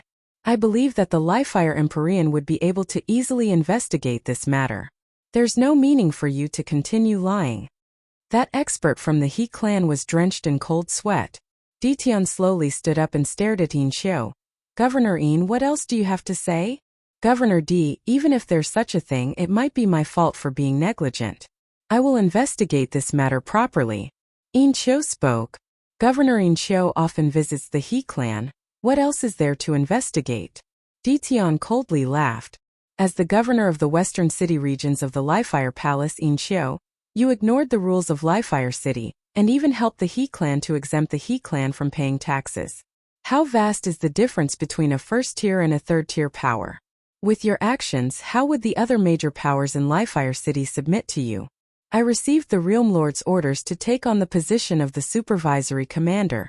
Since I've investigated this matter, I will definitely not let this matter rest. Bastard! In Shio cursed silently in his heart. This bastard is trying to use the name of the lifelong Realm Lord to act against him. Commander Dition, it was just a small conflict in the past. There's no need for you to use your official position to avenge your personal grudges, right? In Shio's voice turned sinister. Such a small matter to a governor was basically nothing. Just like what everyone said earlier, this was merely an unwritten rule. If he really wanted to investigate, all 5 governors of Livefire City wouldn't have any problems. All of them would definitely be in trouble. Dition was clearly taking revenge on Huayuhao for siding with Xiaoho back then. In Shio naturally wouldn't expect that Dition wanted to deal with him. It wasn't because of the minor conflict between them back then. It was because when the Livefire Empyrean summoned all the governors, In Shio wanted to kill Qin Wentian. At that time, he strongly believed in Zhuge Xiong's words. Since this was the case, it was time for the governors of Livefire City to be reorganized. Today, he would start with In Shio of the western city regions. This seat has always been impartial when doing things. This is my responsibility as the supervisory commander. You actually dare to slander this seat? Men, Governor In doesn't care about the rules of our Livefire Palace. Capture him. Dition coldly spoke. As the sound of his voice faded, 2 immortal emperors stepped out, walking towards In Shio. Impudent.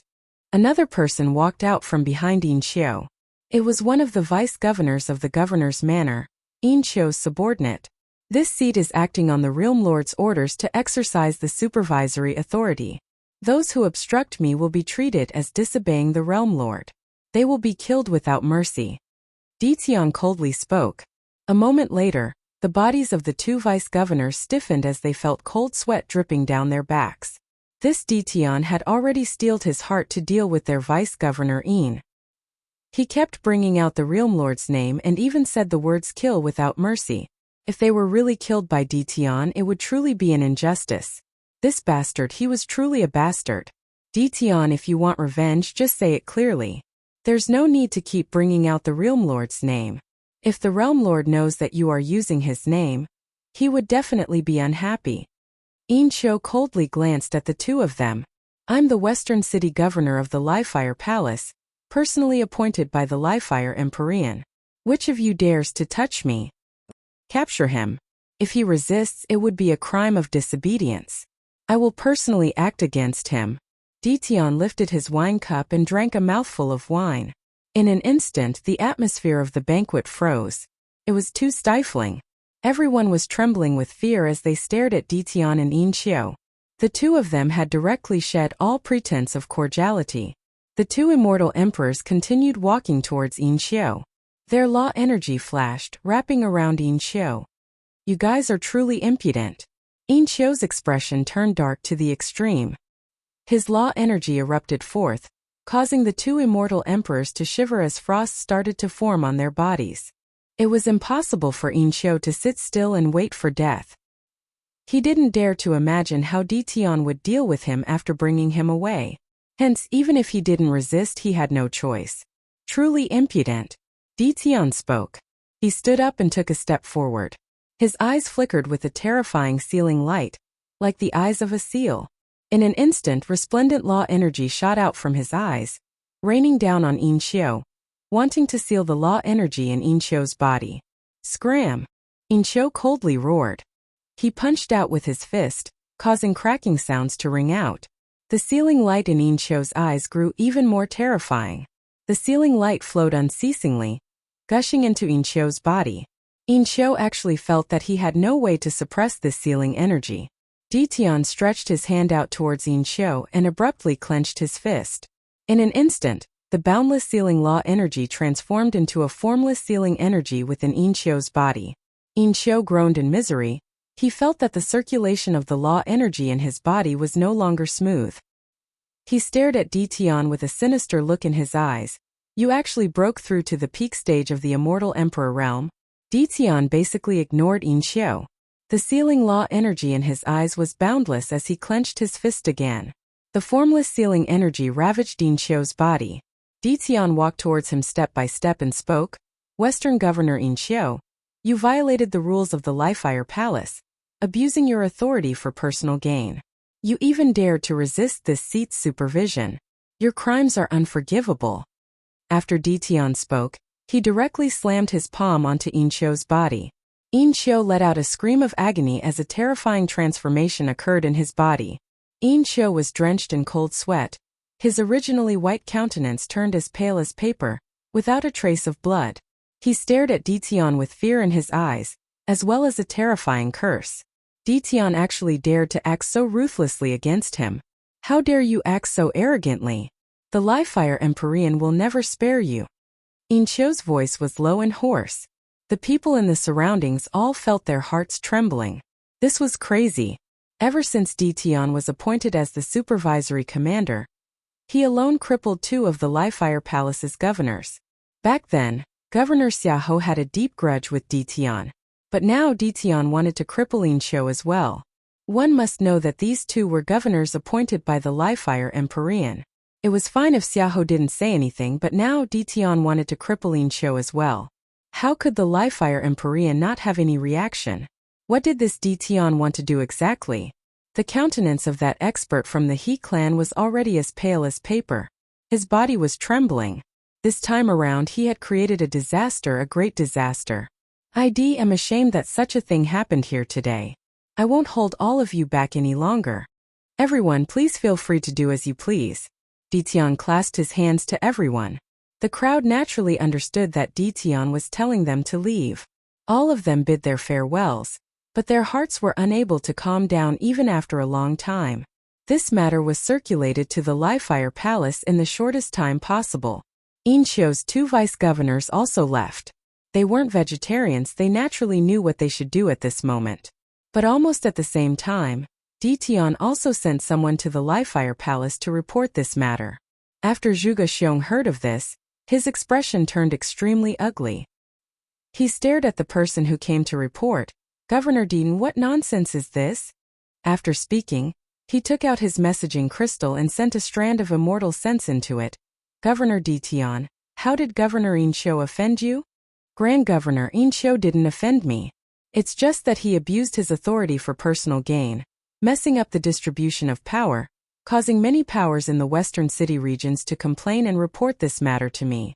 I specially came here to investigate and as expected, I acted. Right now, I've already sent someone to the Li-Fire Empyrean to report this matter.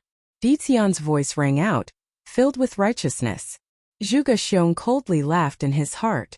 Was there a need to send someone to report this matter? Wouldn't it be enough to just use the messaging crystal? This Ditian was clearly being perfunctory. He wanted to deal with Yin Xiu. Governor Ditian, Yin Xiu is after all a subordinate of the Liefire Empyrean. Can you listen to me and investigate this matter clearly? Maybe you have made a mistake. Zhuge Xiong pleaded for Yin Xiu. Grand Governor, I'll naturally send someone to investigate this matter. But it's impossible for me to make a mistake. Ditian replied. He had already steeled his heart to deal with Yin Xiu. Zhuge Xiong even brought out the Liefire Empyrean, but Ditian still didn't give him any face. Governor D, there's no way to explain things clearly here. I'll go look for you. Zhuge Xiong kept his messaging crystal. He turned and entered the Liefire Palace. He didn't say anything more and came to the place where the Liefire Empyrean was at, outside a Supreme Grand Formation. What did he say? The Liefire Empyrean sat there cultivating as he asked. Palace Lord, I'm preparing to look for him personally. Zhuge Xiong spoke. Upon hearing this, the Liefire Empyrean's eyes flashed with a terrifying fiery light, causing Zhuge Xiong to feel a stifling pressure, terrifying to the extreme. He understood that the Liefire Empyrean was angered. Fine. Make a trip personally and probe this Ditian. What does he want exactly? Does he also want my position as the Liefire Empyrean? The Liefire Empyrean sinisterly spoke. Ditian consecutively made a move against two of his governors. This was already not giving him face at all. In fact, it could be said that this was a provocation to his authority. Could it be that this Ditian really wanted to challenge his position? Maybe Ditian really had such ambitions. Upon thinking of this, the Liefire Empyrean's gaze grew even more terrifying. Chapter 1653. Grand Governor Zhuge Xiong came to the Emperor Pavilion in the western city regions. This was also the place where Ditian captured Yin Xiu. When Ditian saw Zhuge Xiong, he clasped his hands. Grand Governor, why have you come here? Governor D. I'm here because of the matter regarding Governor Yin Xiu. How did Yin Xiu offend you exactly? You want to deal with him? If there's anything wrong, I'll get him to apologize to you. Zhuge Xiong spoke. Governor Yin Xiu didn't offend me. Didn't I say it before? He didn't abide by the rules of the Liefire Palace and abused his power for personal gain, creating a random ranking system. This is disrespect to the Empyrean and also a betrayal to the Realm Lord. I naturally have to capture him, but it's not because he offended me. Grand Governor, have you misunderstood something? Ditian spoke with a straight face. Governor D. Back then the Empyrean knew about the grudge between you and Xiaohou. Hence, he allowed you to deal with Xiaohou and didn't say anything. Right now, although Yin Xiu made a mistake, it's only human nature. There are countless governors in the lifelong realm who wouldn't have a small problem. Hence, I hope that Governor D can consider things from the Empyrean's perspective. Zhuge Xiong seriously spoke. The hint in his words was already very clear. Governor Zhuge, what do you mean by this? According to what you said, the Empyrean is allowing the governors to not abide by the rules? Ditian asked. Zhuge Xiong frowned. This Ditian was actually still pretending to be ignorant. Seemed like he was a little stubborn. Brother D, you should know very well how the Empyrean treats you. During these years, he has never interfered with the expansion of the Emperor Pavilion. In fact, even when you were very close to the Jiaolong clan, the Empyrean didn't say anything. Can you not see all this? Zhuge Xiong spoke. Ditian naturally understands the Empyrean's intentions.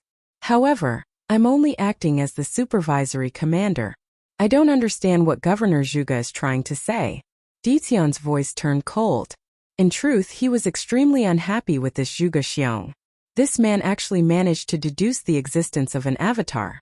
He was truly a dangerous character. In addition, it was one thing for Zhuge Xiong to deduce it, but he actually reported it to the Liefire Empyrean wanting to kill him. If the main body had returned without knowing anything, it would have been an extremely dangerous thing to do, and it was very likely that he would not be able to return. Commander D, do you really not understand or are you pretending not to? Zhuge Xiong's voice grew louder. Grand Commander, please guide me, Ditian said indifferently.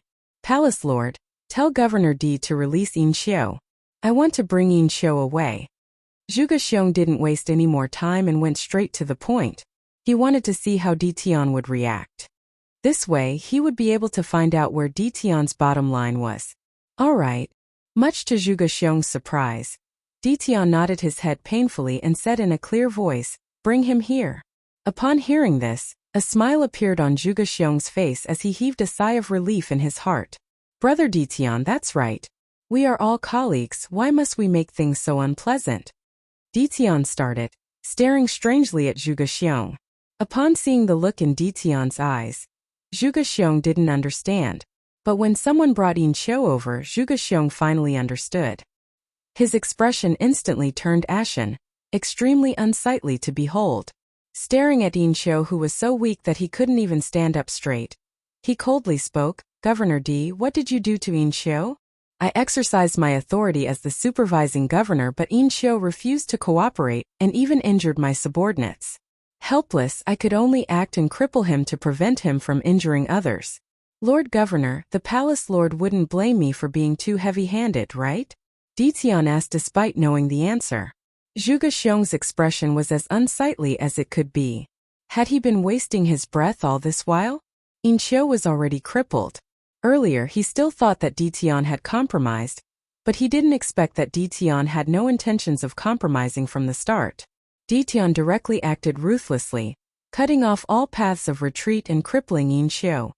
"Dition, you are too impudent." Zhuge Xiong's face was filled with rage. For this matter, Dition was too ruthless. He didn't even inform the Li-Fire Empyrean and directly crippled Yin Qiu. What did he mean by this? "Grand Governor Zhuge, I respect you as the Grand Governor, and that's why I've always been polite to you. I'm acting according to the Realm Lord's will, yet you actually want to protect a governor who abuses his power for personal gain. Is this the Li-Fire Empyrean's intention, or are you acting on your own?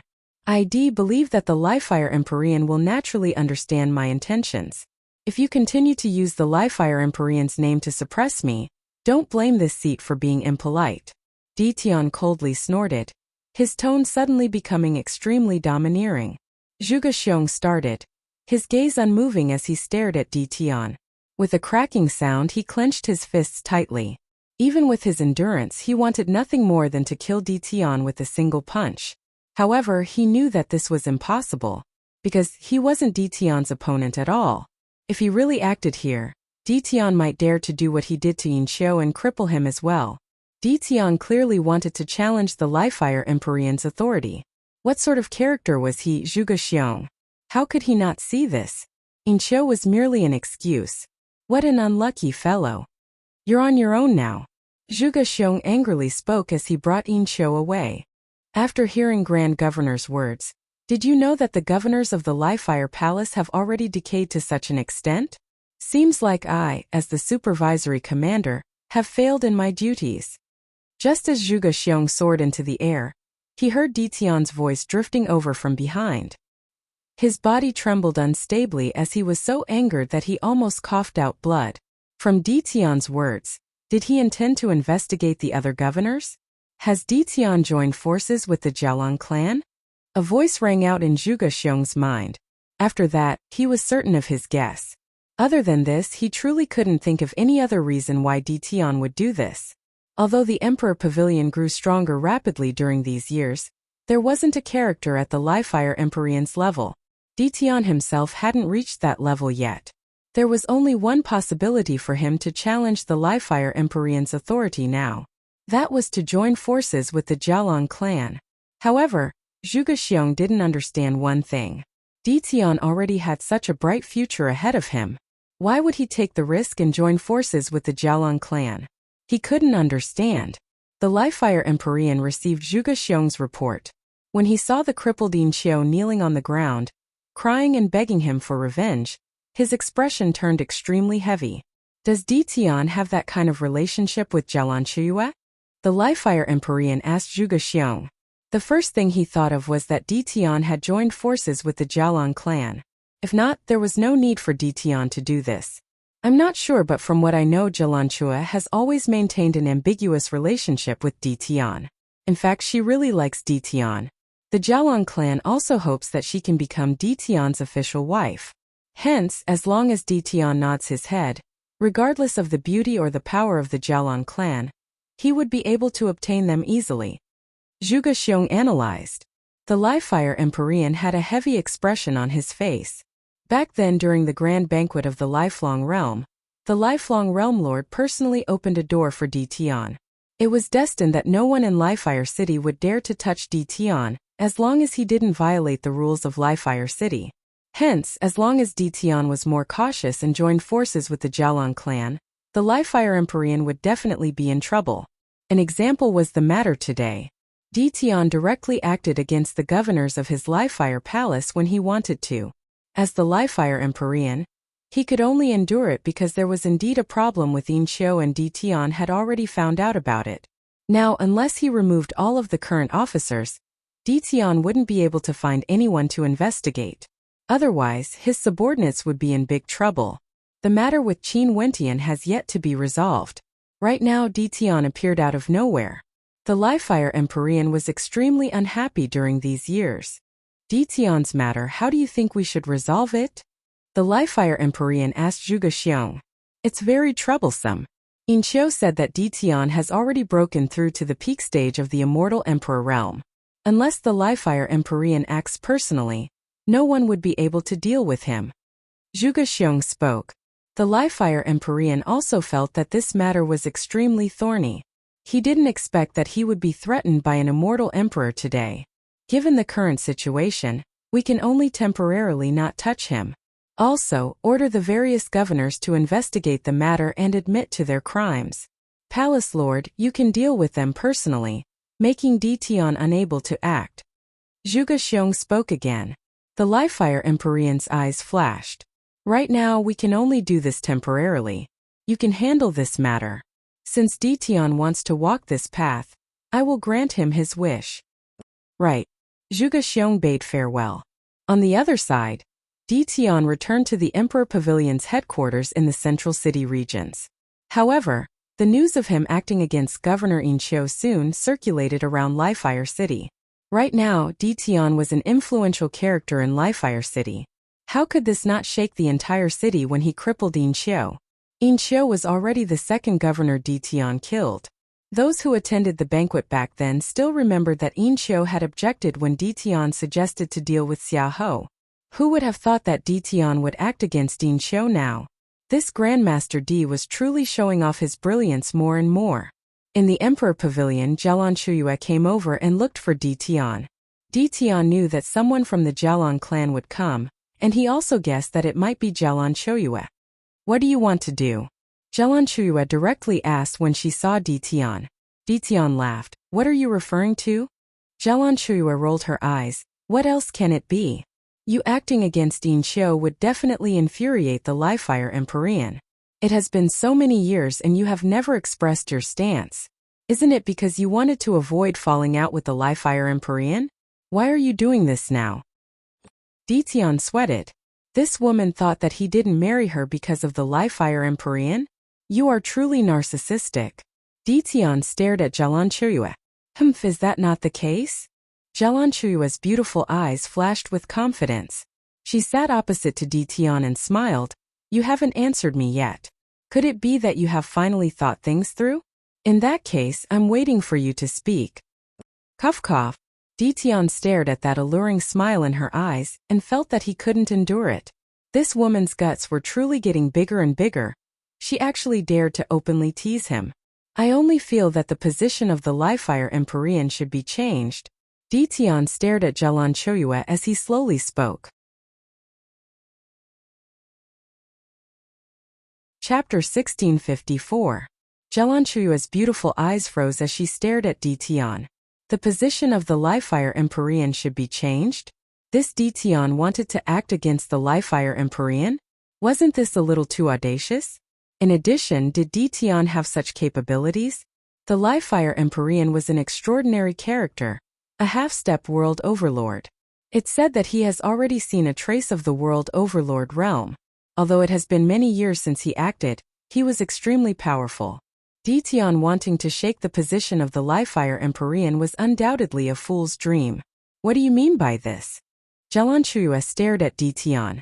Hasn't your Jialan clan always had a grudge with the Li-Fire Empyrean? Now, I know that the Livefire Empyrean will make a mistake. We can make use of this mistake to deal a heavy blow to the Livefire Empyrean. For this, I need the Jialong clan's cooperation. Di Tian spoke. What mistake? Jialan Chuyue asked. You should know of Qin Wentian, right? Di Tian stared at Jialan Chuyue. Back then, many people suspected the Jialan monarch for his death. Right now, the Livefire Empyrean wants to use this matter to make a fuss, acting first and reporting later, wanting to kill Qin Wentian. Qin Wentian obtained the Realm Lord's favor before, and had an outstanding performance in the grand banquet back then. Could it be that the Livefire Empyrean has obtained evidence that the Jialan monarch was really killed by Qin Wentian? Jialan Chuyue's eyes flashed with coldness. No matter what, the Jialan monarch was her uncle. I'm not sure about this. I only know that the Livefire Empyrean secretly gathered all the governors and plotted to lure Qin Wentian to the Livefire Palace before killing him and reporting to the lifelong Realm Lord. The Livefire Empyrean doesn't want Qin Wentian to live, and according to my spy, the Livefire Empyrean doesn't have any evidence. Think about it, if the Realm Lord knew that the Livefire Empyrean disregarded him like this, what would he think?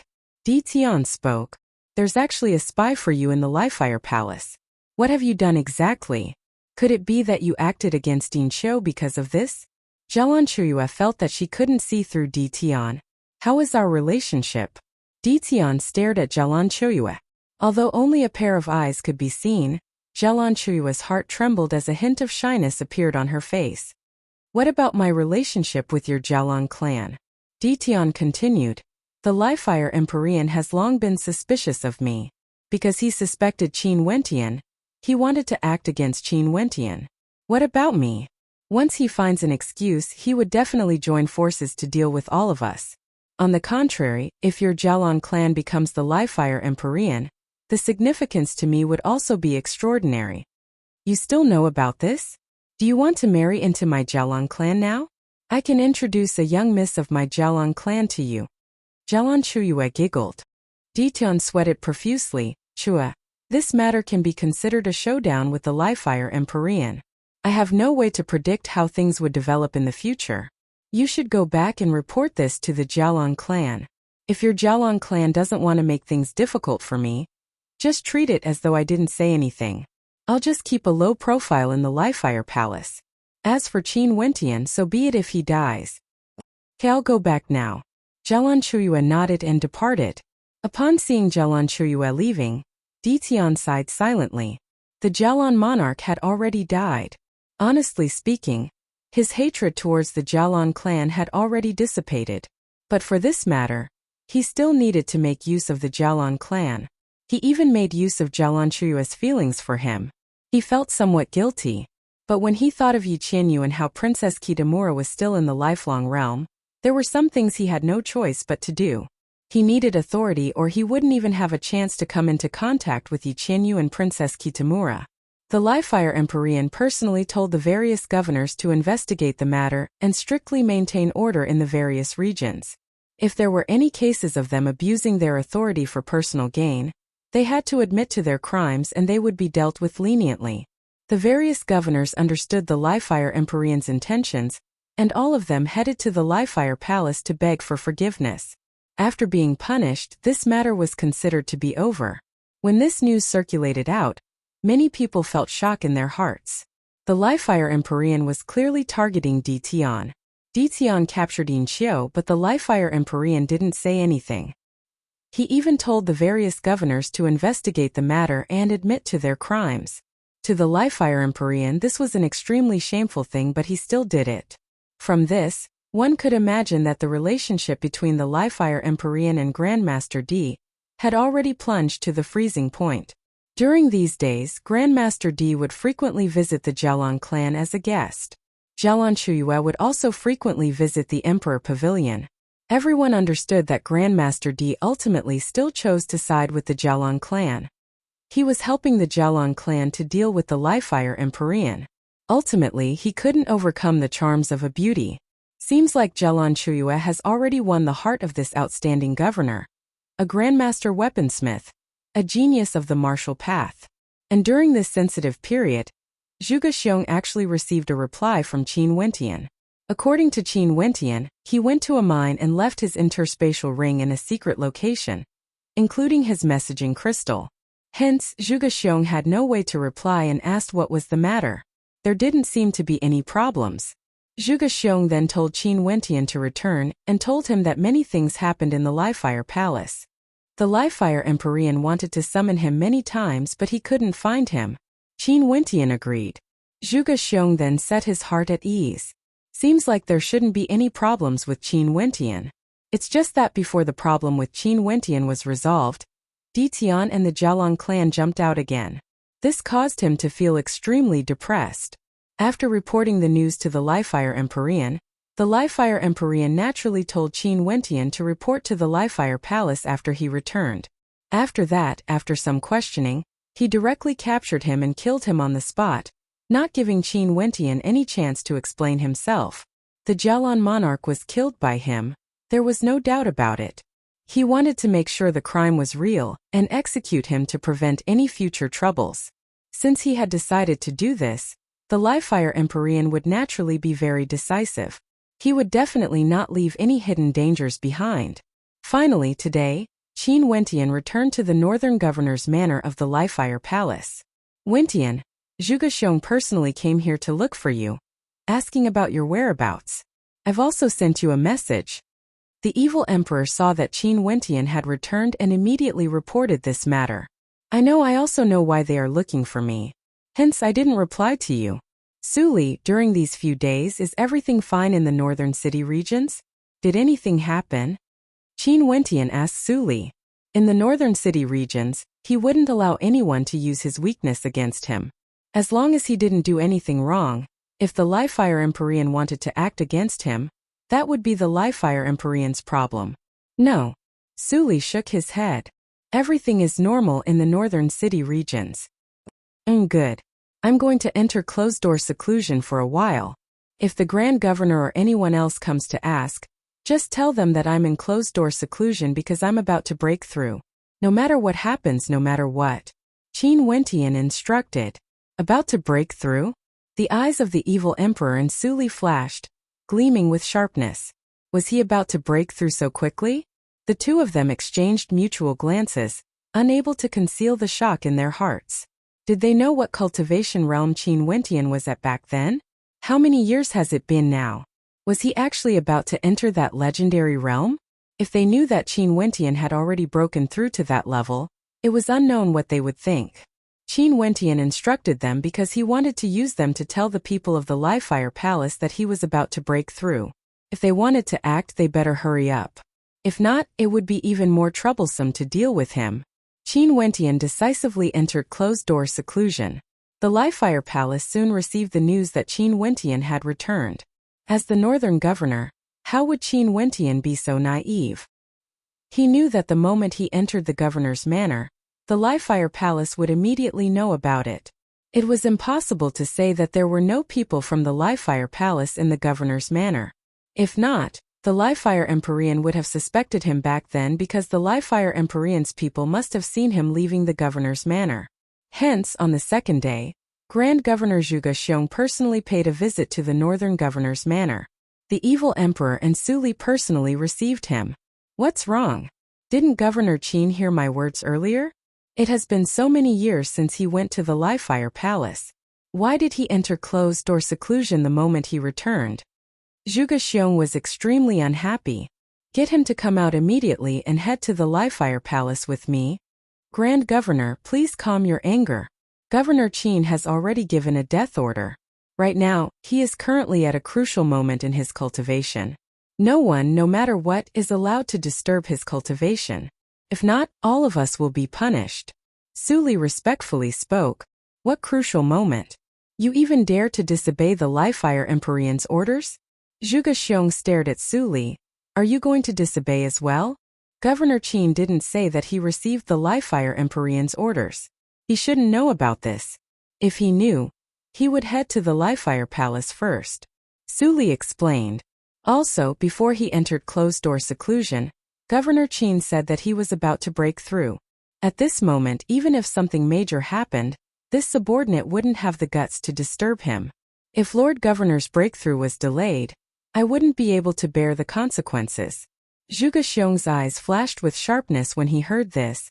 Did Governor Qin really say this? This subordinate doesn't dare to lie to Grand Governor. These are Governor Qin's original words. He is about to break through, and no matter who it is, no one is allowed to disturb him. Su Li solemnly spoke.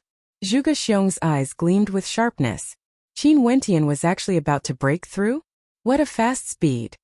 Since this is the case, I'll report this to the Li-Fire Empyrean first. Humph. Zhuge Xiong left unhappily. Su Li watched as his silhouette disappeared. He then glanced at the evil emperor and asked, "Why do I feel that something is about to happen?" The evil emperor's eyes narrowed, gleaming with an evil light. Qin Wentian entered closed-door seclusion the moment he returned. After that, Zhuge Xiong arrived and told him to go to the Li-Fire Palace. Not only that, Zhuge Xiong's attitude was extremely domineering. This was something that had never happened before. Also, from Qin Wentian's reaction, he knew that Zhuge Xiong would come. Hence, he gave the death order, not allowing anyone to disturb him. In that case, Qin Wentian was intentionally avoiding this matter. Yeah, a storm is brewing. The evil emperor opened his eyes, gleaming with an evil light. Chapter 1655. After Qin Wentian returned to Li-Fire City, it seemed as calm as ever on the surface. However, in truth, undercurrents were already surging in the dark. The Jiaolong clan was silently making their move. In fact, the core character of the Jiaolong clan, Jiaolong Jiangshan, who had once contended against the Li-Fire Empyrean for the position of Palace Lord, personally came to Li-Fire City and gathered many experts. Not only so, the Jiaolong clan in Lifelong City was also making preparations in case of any unexpected situations. The Emperor Pavilion also gathered their core members. Unknowingly, the experts of the Emperor Pavilion were all stationed in the northern city regions of Li-Fire City.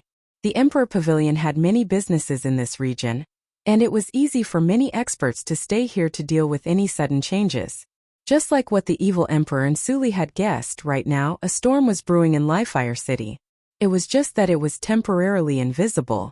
After Zhuge Xiong returned to Li-Fire City, he told the Li-Fire Empyrean about the news of Qin Wentian breaking through. After the Li-Fire Empyrean heard this, he asked, could Qin Wentian be doing this intentionally? In truth, he already received the news and knows that we are going to deal with him? That shouldn't be the case. If he received the news, he wouldn't have returned to Li-Fire City. Zhuge Xiong spoke with certainty. If he knew, Qin Wentian should understand that returning to Li-Fire City would only mean death. How could he still come back to send himself to death? Does this mean that he might really be about to break through and is at the most crucial moment? The Li-Fire Empyrean's eyes flashed with terrifying flames. Although he has been in the Empyrean realm for many years, and even if Qin Wentian really broke through, he was confident that he would be able to kill him easily. However, he had seen Qin Wentian's combat prowess before. He was worried that something might go wrong if Qin Wentian really broke through. That might be the case. Most probably, he wouldn't come out of seclusion before he breaks through. Palace Lord, are we still going to wait for him? Zhuge Xiong asked. The Li-Fire Empyrean was naturally the most suitable place to deal with Qin Wentian, because this was the Li-Fire Empyrean's territory. Everything here would be decided by the Li-Fire Empyrean, and there wouldn't be any leaks at all. No matter how they deal with Qin Wentian here, outsiders wouldn't know. But now, Qin Wentian was in closed-door seclusion, wanting to break through before exiting. This became a question of choice. Should they wait for Qin Wentian to exit seclusion to summon the Li-Fire Palace, or should they directly head to the Northern Governor's manor? We can't wait any longer. The Li-Fire Empyrean's eyes flashed with coldness. Palace Lord, the Jiaolong clan is located in the northern city regions. Over there, their power is extremely great. Wouldn't there be more complications? Zhuge Xiong spoke with some trepidation. Jiaolong Jiangshan isn't here. What can the Jiaolong clan do? In any case, no matter how strong the Jiaolong clan is, this place is still Li-Fire City. The Li-Fire Empyrean domineeringly spoke. Also, if the Jiaolong clan knew that Qin Wentian was the one who killed the Jiaolong monarch, the Jiaolong clan would also hope for Qin Wentian's death. If I act personally, there wouldn't be any accidents. Your subordinates are useless. It has been hard on Palace Lord. Zhuge Xiong bowed. This matter should have been handled by him. The governors of the various regions in Lifefire City were all his direct subordinates. But now, a governor of the northern city regions actually needed the Lifefire Empyrean to act personally.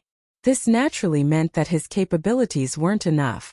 Qin Wentian is too demonic, you can't be blamed for this. Immediately gather all the governors for a discussion. The Lifefire Empyrean commanded. Zhuge Xiong nodded and took out his messaging crystal, summoning all the governors to the Lifefire Palace. Naturally, there weren't many governors he could summon now. Only the governor of the central city regions, Sun Qian, the governor of the eastern city regions, Lin Ba, and the governor of the southern city regions, Beauty Xiao, were left. Yin Qiu was already crippled and the governor of the northern city regions was Qin Wentian. The three governors received the order and brought their vice-governors to the Lifefire Palace. Beauty Xiao kept cursing in her heart. That bastard actually returned? She had already told him that the Lifefire Empyrean wanted to kill him, yet he still dared to return? Could it be that the Lifefire Empyrean didn't dare to take his life? Right now, the Lifefire Empyrean personally summoned all the governors and vice-governors. Clearly, he wanted to act against her. What was even more infuriating was that when she sent a message to him, Qin Wentian actually didn't reply to her. This bastard didn't know the immensity of death. When the three governors arrived at the Lifefire Palace, they discovered that there were already many people here. Grand Governor Zhuge Xiong's subordinates, as well as some protectors and attendants of the Lifefire Palace. There were over 10 immortal emperors gathered here. Such a powerful formation, the Lifefire Empyrean must have personally made a move. However, the Lifefire Empyrean didn't appear. The person leading these experts was none other than Grand Governor Zhuge Xiong, as well as two other masked figures. These two had always been the Lifefire Empyrean's left and right arms and were extremely mysterious. Behind them, there were also many immortal emperors wearing similar masks. They were none other than the secret guards of the Lifefire Palace. Grand Governor, is there a need for such a powerful formation just to deal with a single Qin Wentian? Beauty Xiao smiled. Right now, there are many experts in the northern governor's manor. We have to capture the evil emperor and the others first. If they dare to resist, kill them on the spot. No accidents are allowed to happen. Zhuge Xiong coldly spoke. After that, he waved his hands, move out. As the sound of his voice faded, this group of people directly moved towards the northern governor's manor. The left and right messengers led the secret guards and moved alone, not together with Zhuge Xiong and the others. One in the open, one in the dark. This was clearly a ruthless move. Beauty Xiao understood what sort of character the Lifefire Empyrean was.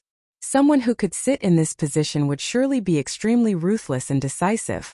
Since he wanted to do something, he wouldn't leave behind any hidden dangers for himself. Qin Wentian was someone whom the Realm Lord had singled out before. Under the situation where there was no evidence, if they wanted to kill Qin Wentian and make sure that he was guilty, they couldn't leave behind any hidden dangers. If not, if the Realm Lord was unhappy, it wouldn't be beneficial to the Lifefire Empyrean. This group of people moved in an imposing manner. All of them were immortal emperors. There wasn't a single immortal king among them. At this moment, the people of Lifefire City had no idea what would happen to Lifefire City today.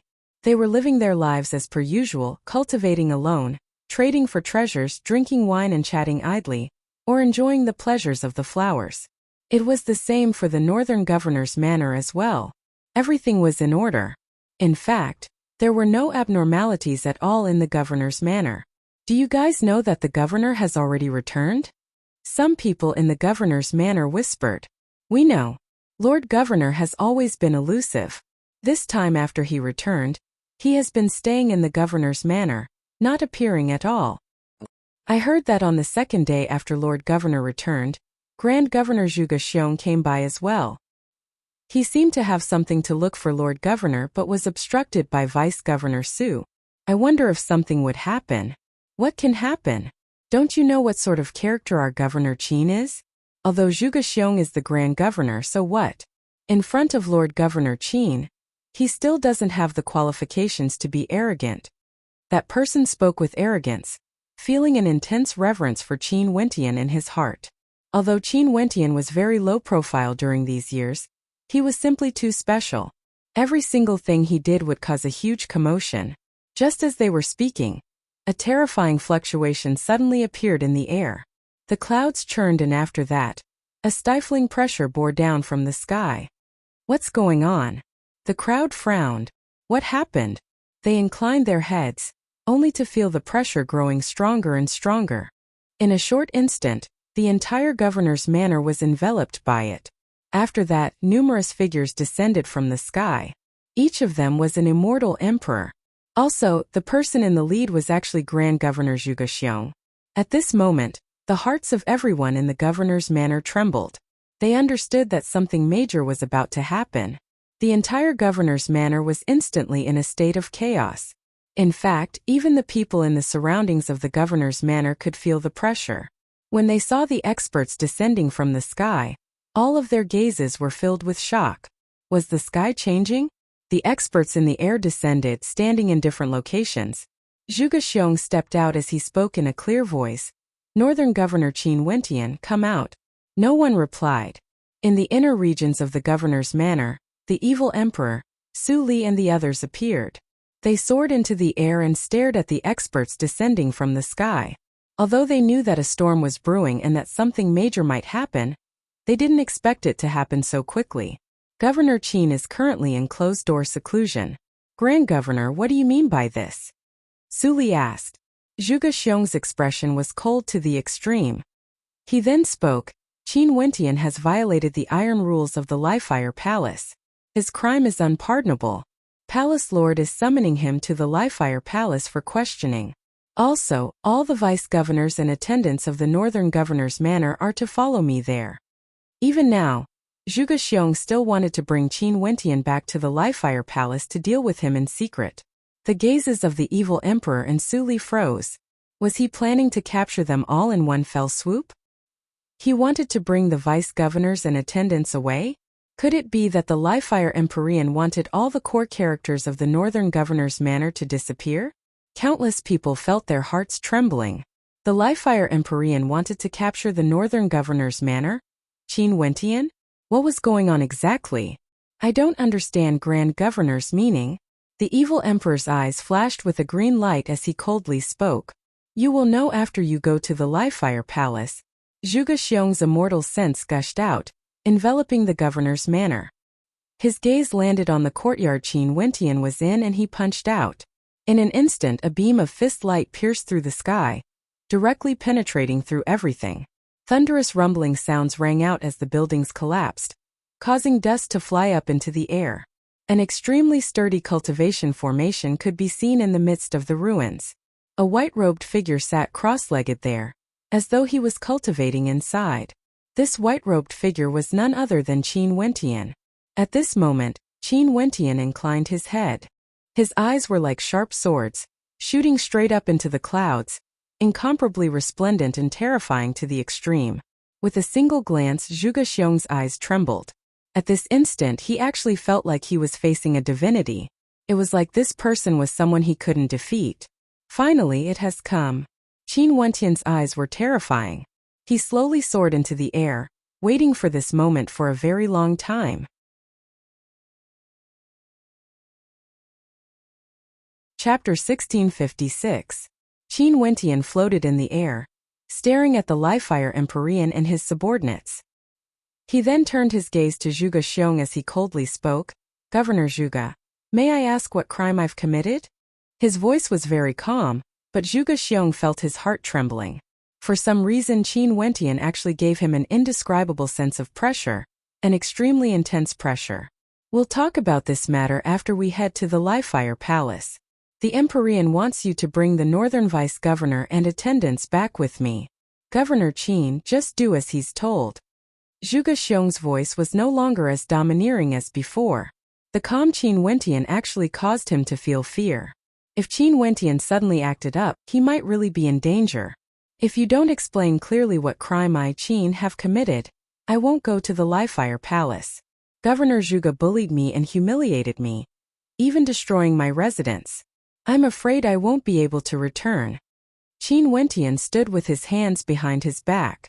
His white robes fluttered in the wind, exuding a ruthless aura, causing the eyes of everyone to gleam with sharpness. As expected of the magnificent northern governor, Qin Wentian. Despite the fact that experts were as common as clouds and the Li-Fire Palace wanted to interrogate him, his expression didn't change at all. In fact, he even directly threatened Zhuge Xiong, saying that if Zhuge Xiong couldn't give him an explanation, there was no need for him to leave. In that case, the Emperor's orders are already useless to you? Zhuge Xiong's voice turned cold after being threatened by Qin Wentian. If I'm innocent, the Emperor wouldn't dare to humiliate me like this, destroying my governor's residence. Qin Wentian calmly spoke. Is that so? A domineering voice drifted over from the void, exuding an overwhelming might. In an instant, this vast region felt a stifling pressure. Countless people were shocked as they inclined their heads and stared at the sky. However, they couldn't see any silhouettes. In fact, even with their immortal senses, they couldn't sense the presence of anyone. They could only sense the terrifying pressure. At this moment, they all knew that the Li-Fire Emperor had arrived. What did the northern governor, Qin Wentian, do exactly? Why would the Li-Fire Emperor personally make a trip here? Zhuge Xiong's expression was cold. However, the beautiful silhouette behind him, Beauty Xiao, had a look of worry on her face. Could it be that this fellow wanted to go head-on against the Emperor? Did he really not know that he was courting death? Qin Wentian also inclined his head and stared at the void. He naturally knew who had arrived. He had long predicted that the Li-Fire Emperor would definitely come here personally because other than the Li-Fire Emperor, none of his subordinates would be able to capture him. He could only do it himself. Qin Wentian, I told you to go to the Li-Fire Palace. Are you going or not? The Li-Fire Emperor coldly spoke, exuding a towering pressure. Qin Wentian stared at the void, his body still straight as he said proudly, Palace Lord, please tell me, what crime have I committed to deserve such humiliation? You only need to answer me. Are you going to leave or not? The Li-Fire Emperor domineeringly spoke, not bothering to waste words with him. Qin Wentian stood there and replied, I'm sorry, I'm unable to comply. Where are the vice-governors and attendants of the northern governor's manor? Are you going to listen to my orders or are you going to disobey? The Li-Fire Emperor asked. After a moment, other than a few vice-governors who had been following Qin Wentian, the other vice-governors and attendants were all trembling with fear. Was there a need to choose? Although their governor was the exuberant Qin Wentian, the person who spoke was none other than the supreme existence of the Li-Fire Palace, the Li-Fire Emperor. Your subordinates obey Palace Lord's orders. We're willing to follow the Grand Governor. In an instant, more and more people spoke. After that, their silhouettes flashed as they flew towards Zhuge Xiong. The people of the northern governor's manor all had dumbfounded looks on their faces when they saw this scene. They then turned their gazes to Qin Wentian. This exuberant governor was someone they had always revered like a god. But today, was this godlike existence about to crumble? He had angered the Li-Fire Emperor. The atmosphere was incomparably heavy. The hearts of the people in the governor's manor pounded unceasingly. During these years, Qin Wentian was their faith. No one would have thought that such a thing would happen. Qin Wentian, this seat will ask you one last time. Are you going or not? The Li-Fire Emperor's imposing voice rang out once more. Qin Wentian still quietly stared at the air. A warrior can be killed but cannot be humiliated. Since this is the case, I'll grant you your wish. A voice rang out, and in the next moment, an even more terrifying pressure enveloped the world. The void seemed to have been branded red, and there was an extremely terrifying pressure in the world. Flames covered the sky, and blood-red lightning descended from the sky. It was as if doomsday had arrived, flashing in the void. After that, deafening rumbling sounds rang out. In the air, a gigantic blood-colored palm imprint descended from the sky. At this moment it was like the end of the world had arrived, it was about to be destroyed. Below, countless people trembled. They frenziedly retreated. Zhuge Xiong and the others also evaded. That giant palm imprint seemed to have a spirit of its own and directly shot towards Qin Wentian, controlled by his law intent. An incomparably resplendent light radiated from Qin Wentian, radiating the might of light. Buddhic light shone resplendently as countless arms blasted out, welcoming the incoming blood-colored palm imprint. There was a sense of tragedy in it. It was like he knew it was impossible, but he still chose to do it. He would rather die than to be humiliated. The luxurious governor's manor was now filled with the magnificence of an apocalypse. All of Qin Wentian's attacks were destroyed by that palm imprint.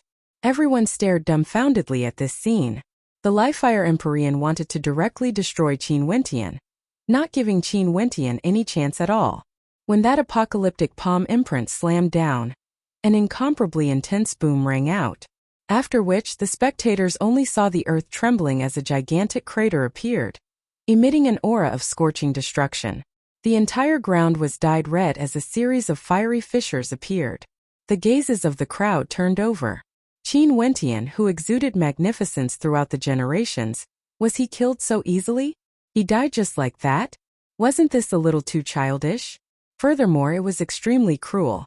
Such an extraordinary and outstanding commander was easily killed. In front of absolute power, no matter how outstanding one's talent was, it was all just like floating clouds. No wonder those peerless monstrous geniuses were no different from ordinary people in front of those in the upper echelons. So what if your talent is high? If you anger me, I can easily kill you. You won't even have the chance to grow. At this moment, a light sound rang out. After that, a figure walked out from the crater. His white robes were stained with blood and he looked extremely disheveled. However, his aura was still the same, exuding boundless magnificence as he stared disdainfully at this space. This strike actually failed to kill him. In the air, a stifling pressure enveloped this space once more, as though a second killing technique was being prepared.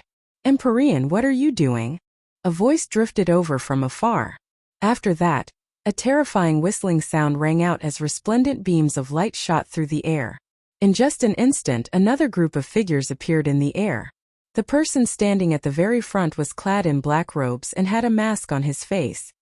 He was actually a character on the same level of fame as Qin Wentian, a grandmaster weaponsmith of Livefire City, a genius of the martial path, the supervisory commander, the lord of the Emperor Pavilion Di Tian. Not only did Di Tian arrive, he even brought many experts with him. There were over 10 immortal emperors. Their lineup actually didn't lose out to the Livefire Empyrean at all. When they thought of the recent rumors about Di Tian falling out with the Livefire Empyrean, a strange expression appeared on the faces of everyone. Was Di Tian preparing to join forces with the Jiaolong clan and clash head-on against the Livefire Empyrean? Di Tian actually appeared at this moment. For a period of time, the scene was even more spectacular. Experts were as common as clouds. More and more experts gathered here. There were also experts from the various powers in Livefire City, all of them rushing over here with extreme speed. Many people received a piece of news that something major was about to happen in the northern governor's manor. Zhuge Xiong frowned when he saw Di Tian's appearance. This fellow's appearance was truly timely. He actually came here at this moment. Di Tian, this matter has nothing to do with you. Please leave. Zhuge Xiong spoke to Di Tian. What crime did Governor Qin commit? Palace Lord wants to kill him on the spot? Di Tian's gaze was still fixed on the air as he directly asked. Do I need to answer to you? An imposing voice rang out. The Livefire Empyrean was already extremely unhappy with Di Tian. Now Di Tian actually dared to ask him about his matters.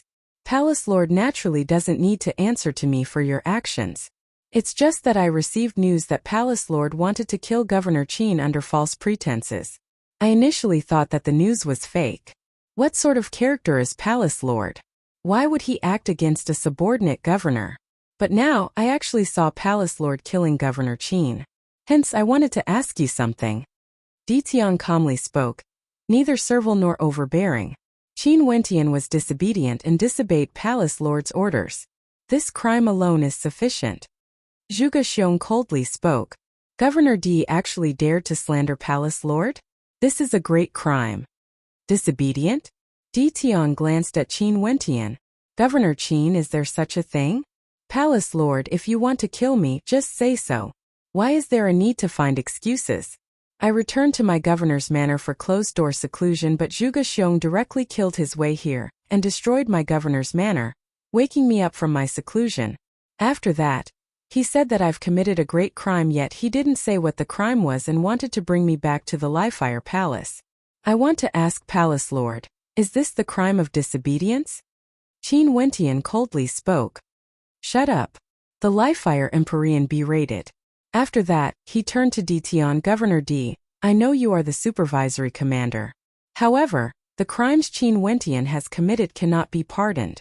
I will personally report this to the Lifelong Saint Hall. There's no need for you to worry about this. You can leave now. I initially thought that the news was fake. However, Palace Lord didn't even say what the crime was and wanted Governor Qin to die. As the supervisory commander, I have no choice but to act cautiously. I hope that Palace Lord will show mercy and allow me to report this to the Lifelong Saint Hall. Ditian came here precisely for this matter. He had waited for a very long time. How could he leave now? This seat is in charge of the Livefire Palace. Do I still need you, the supervisory commander, to agree to arrest a criminal? The pressure in the air grew even more intense, terrifying to the extreme. A terrifying aura bore down on Ditian. It was like if he was angered, he might even act against Ditian. Palace Lord doesn't dare to say what the crime is. Seems like the news I received might really be true. For the sake of killing Governor Qin, Palace Lord actually arranged such a grand formation, abusing his authority to eliminate dissidents. I am under the Realm Lord's orders to supervise the Livefire Palace. Since this matter is so serious, I have to do something about it. After Ditian was threatened by the Livefire Empyrean, his voice grew even more domineering. This caused everyone to feel fear in their hearts. They felt that this matter was getting more and more difficult to see through.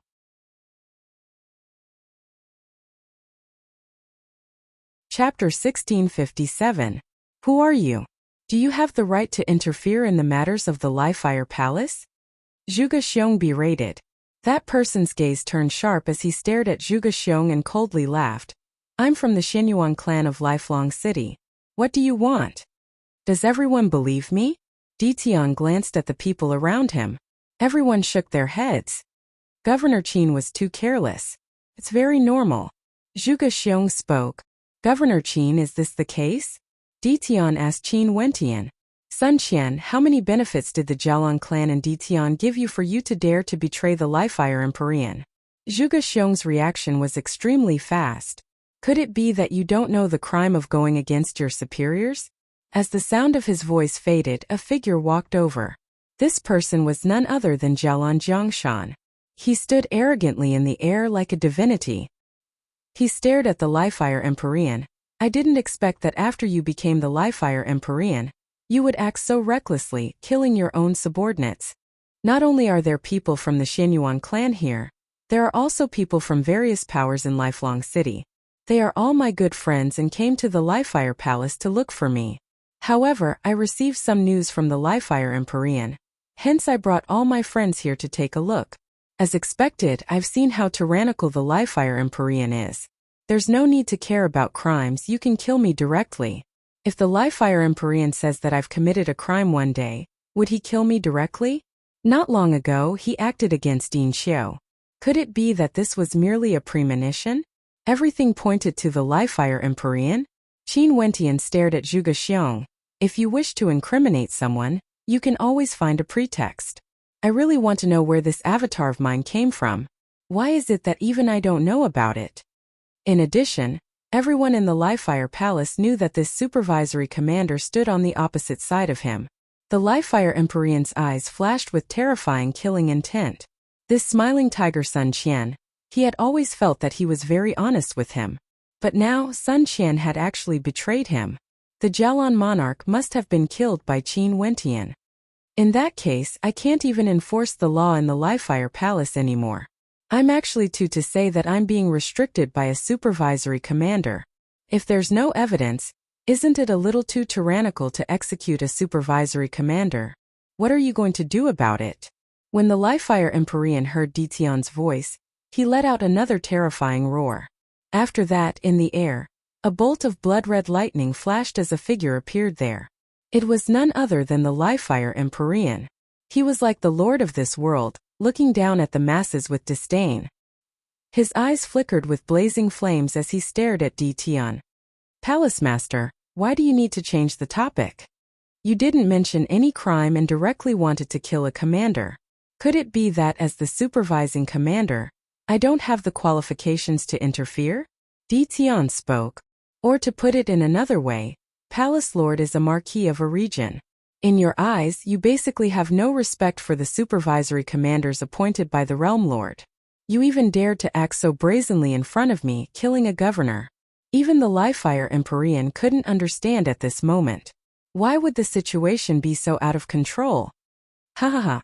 The Livefire Empyrean laughed uproariously, causing the entire space to tremble. The flames in the Livefire Empyrean's eyes grew even more intense as he spoke. Get the person behind you to step out. He. A lovable laughter rang out. Beauty Zhao's silhouette flashed as she appeared behind Di Tian. Palace Lord, I've always felt that it's not appropriate to treat Governor Qin like this. Palace Lord, please retract your order. Although we can't eliminate the suspicion of Qin Wentian, we don't have any evidence. We can't prove that Qin Wentian was the one who killed the Jialan monarch. Jialan Zhongshan replied. Naturally, we managed to lure a bandit into our trap. He personally told us who it was that found them back then. It was none other than Governor Qin's portrait. Zhuge Xiong spoke. From what I know, back then when the Jialan monarch was killed, Governor Qin was already in the governor's manor. Also, many people personally witnessed it. Palace Lord, aren't you lying to yourself by saying this? Di Tian spoke. Does the Jialan clan want to interfere in the matters of my Livefire Palace? The Livefire Empyrean coldly spoke. He then glanced at Di Tian, supervisory commander. What crime do you have for colluding with the Jialan clan? Di Tian's voice grew more and more domineering. When everyone heard that many major powers of Lifelong City had sent people here, they all felt an unusual aura. Right now, out of the 3 governors of the Livefire Palace, Lin Ba, Sun Qian and Beauty Zhao, 2 of them had betrayed the Livefire Empyrean and admitted that he wanted to kill Qin Wentian. Senior Jialan, you are the elder of the Jialan monarch. Do you believe the words of the Palace Lord? Di Tian glanced at Jialan Zhongshan as he asked. At this moment, the gazes of everyone froze. The eyes of the Livefire Empyrean also flashed with a strange light. The people from the Xianyuan clan actually appeared. Since this is the case, I hope that Grand Governor Zhuge can hand over that bandit. My subordinate is the evil emperor and he can control others. He would know who is lying the moment he asks. Qin Wentian calmly spoke. What did this Di Tian want exactly? Right now it was tough even if they didn't want to complicate matters. Things seemed to be developing in a direction that was out of their control. Grand Governor, do you think I'm a fool? As Qin Wentian spoke, his countenance changed unceasingly. He then coldly continued, given my appearance-changing arts, if I want to disguise myself as a bandit and kill the Jialan monarch, do I even need to use my original appearance? In that case, I really want to hear what news Governor Di Tian has obtained. The Livefire Empyrean asked. How terrifying. Many people felt fear in their hearts. Even the people from the Livefire Palace felt their hearts trembling. This time around, even Zhuge Xiong and the people from the Livefire Palace felt fear in their hearts. Qin Wentian was merely the fuse. Di Tian, this Grandmaster weaponsmith, had long made arrangements in the dark. Even Governor Sun Qian was his subordinate. Story. Di Tian coldly laughed. He turned his gaze in the direction of Zhuge Xiong only to see a figure flashing there, instantly appearing beside Di Tian. Lifelong City Xianyuan clan. Zhuge Xiong's expression froze as he stared in a daze at the person beside Di Tian. However, right now it was no longer a question of who killed Qin Wentian. There was basically no way to explain this because they had no evidence at all. Di Tian's domineering voice caused the atmosphere to grow even more tense. Right now, were these 2 supreme governors fighting against the Livefire Empyrean? Palace Lord, Sun Qian doesn't dare to kill a governor so brazenly. I can only report this to the supervisory commander. Sun Qian spoke, undoubtedly admitting to Di Tian's words. The Livefire Empyrean plotted to kill Qin Wentian. His lips suddenly curled into a cold smile. It seemed like Di Tian had come prepared today. Colluding? Jialan Zhongshan spoke. I just can't stand your actions. Di Tian's relationship with my Jialan clan isn't bad, and he is also highly regarded by the Realm Lord, allowing him to monitor the Livefire Palace. Now that you are acting so brazenly and Ditian wants to stop you, why can't I help him? With the Realm Lord above, even if he learns of this in the future, he would definitely understand. Ditian stared at the Livefire Empyrean as he spoke. What sort of character was he? His immortal sense was so powerful that it could cover a boundlessly vast area. How could he not know that his old rival had personally come here?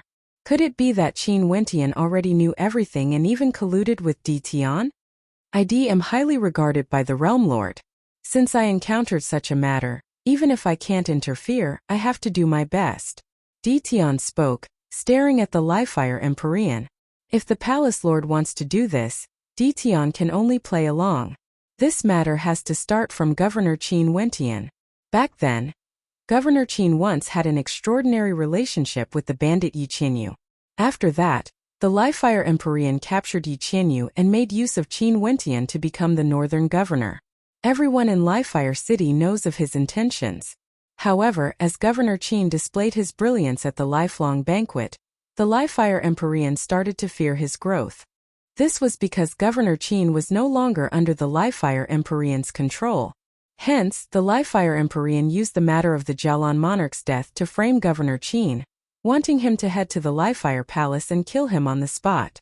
Dead people have no way to defend themselves. At that time, the Jialan monarch could only be killed by Governor Qin. Am I right? Zhuge Xiong, you were the one who came up with this idea, right? As expected of the brains of the Livefire Empyrean. Ditian glanced at Zhuge Xiong. People of the Livefire Palace, I hope you guys won't be foolish and become a sword in the hands of others.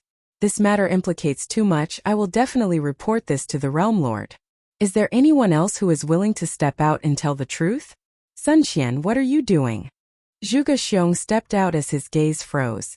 The Livefire Empyrean's eyes flashed as he stared at Sun Qian. Your ability to fabricate stories isn't bad. The supervisory commander and the Jialan clan joined forces, wanting to remove me from my position as the Livefire Empyrean? The Livefire Empyrean laughed as he stared at Ditian. From the looks of it, it made sense why Ditian was able to understand his movement so clearly and set up such a trap today. Qin Wentian and Ditian rose to fame at the same time, both at the lifelong Realm Lord's banquet. At this moment they were facing the same character, the supreme character of Livefire City, the Livefire Empyrean. But what was going on with this Ditian exactly? Grand Governor, do you have any proof for your words? Ditian asked Zhuge Xiong again. Everyone was shocked when they saw Qin Wentian's methods. As for the Livefire Empyrean, his killing intent flashed, further confirming his guess. Why did Jialan Jiangshan of the Jialan clan come here today? There were also experts from the Xianyuan clan, and the other major powers of Lifelong City. Could it be that everything was just a coincidence? The hearts of everyone trembled. Right now, they already understood the situation before their eyes. This was a gamble between Ditian and the Jialan clan against the Livefire Empyrean. They made use of a mistake by the Livefire Empyrean and launched an attack. This time around, they wanted to pull the Livefire Empyrean down from his position. Since you all want to know so much, I'll tell you. Qin Wentian, as the Livefire Empyrean, killed the Jialan monarch. Are you satisfied with this? The Livefire Empyrean's voice was cold to the extreme. He was actually forced by an immortal emperor to give an account. This was simply a humiliation. This is naturally because of Qin Wentian's outstanding points. He has an avatar using this to deceive everyone. His true body disguised himself as a bandit and killed the Jialan monarch while his avatar appeared in the governor's manor, causing no one to suspect him. Grand Governor Zhuge Xiong spoke. He naturally couldn't let the Livefire Empyrean speak to Ditian personally. Enough. The Livefire Empyrean berated. His aura was terrifying to the extreme as he stared at Ditian. Right now you should be clear about the crime. Qin Wentian assassinated the Jialan monarch. Are you satisfied now?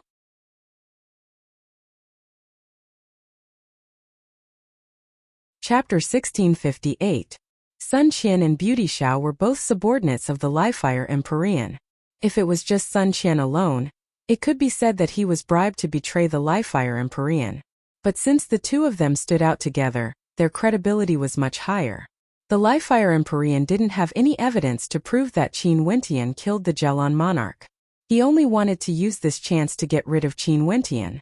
With regards to this point, many people believed it. They also knew a little about the matters between the Livefire Empyrean and Qin Wentian. This was completely possible, just like how the Livefire Empyrean was certain that Qin Wentian killed the Jialan monarch. Beauty Xiao. The Livefire Empyrean stared at Beauty Xiao. In an instant, Beauty Xiao felt a sense of suffocation. Her body trembled slightly as Livefire flashed in her eyes. Palace Lord, are you planning to silence me? Di Tian coldly spoke. Jialan Jiangshan stepped out, standing in front of the Livefire Empyrean. The two Empyreans stood in confrontation. Everyone was incomparably shocked. This place was Livefire City, the territory of the Livefire Empyrean. The Livefire Empyrean was actually in a passive position now. Palace Lord, as the Lord of the Livefire Palace, you are in charge of a vast territory. I didn't expect that you would actually do such a thing, killing a governor for no reason. Most probably, similar things have happened many times in the past. It's just that in this Livefire Palace, there's basically no one who can restrain you. Di Tian coldly spoke. There's an ancient saying that when a general is outside, he might not obey the orders of the monarch. Palace Lord, you are a marquis of a region. I'm sure you don't have the realm lord's orders in your eyes. Back then, I heard that when Yi Qinyu and the other bandits slaughtered their way into the Jialan Emperor city, the evil emperor was among them. Palace Lord's subordinates clearly could have stopped them, but they didn't, causing countless casualties in the Jialan Emperor Palace. Even the Jialan monarch's wife and daughter died because of this. Is this true? Jialan Jiangshan questioned. For this point I can take care of it, because back then I was the one who slaughtered my way into the Jialan Emperor Palace. The Crow Immortal Emperor was there, but he didn't obstruct me, allowing me to deal with the Jialan Emperor Palace. Qin Wentian calmly spoke. After that, Palace Lord made use of me to deal with the Jialan clan, placing me in the northern city regions as a governor. Now, you actually want to kill me to prevent future troubles. Palace Lord, good methods. Out of the 4 remaining governors of the Livefire, 3 had betrayed the Livefire Empyrean. During these years, the northern governor's manor has never done anything.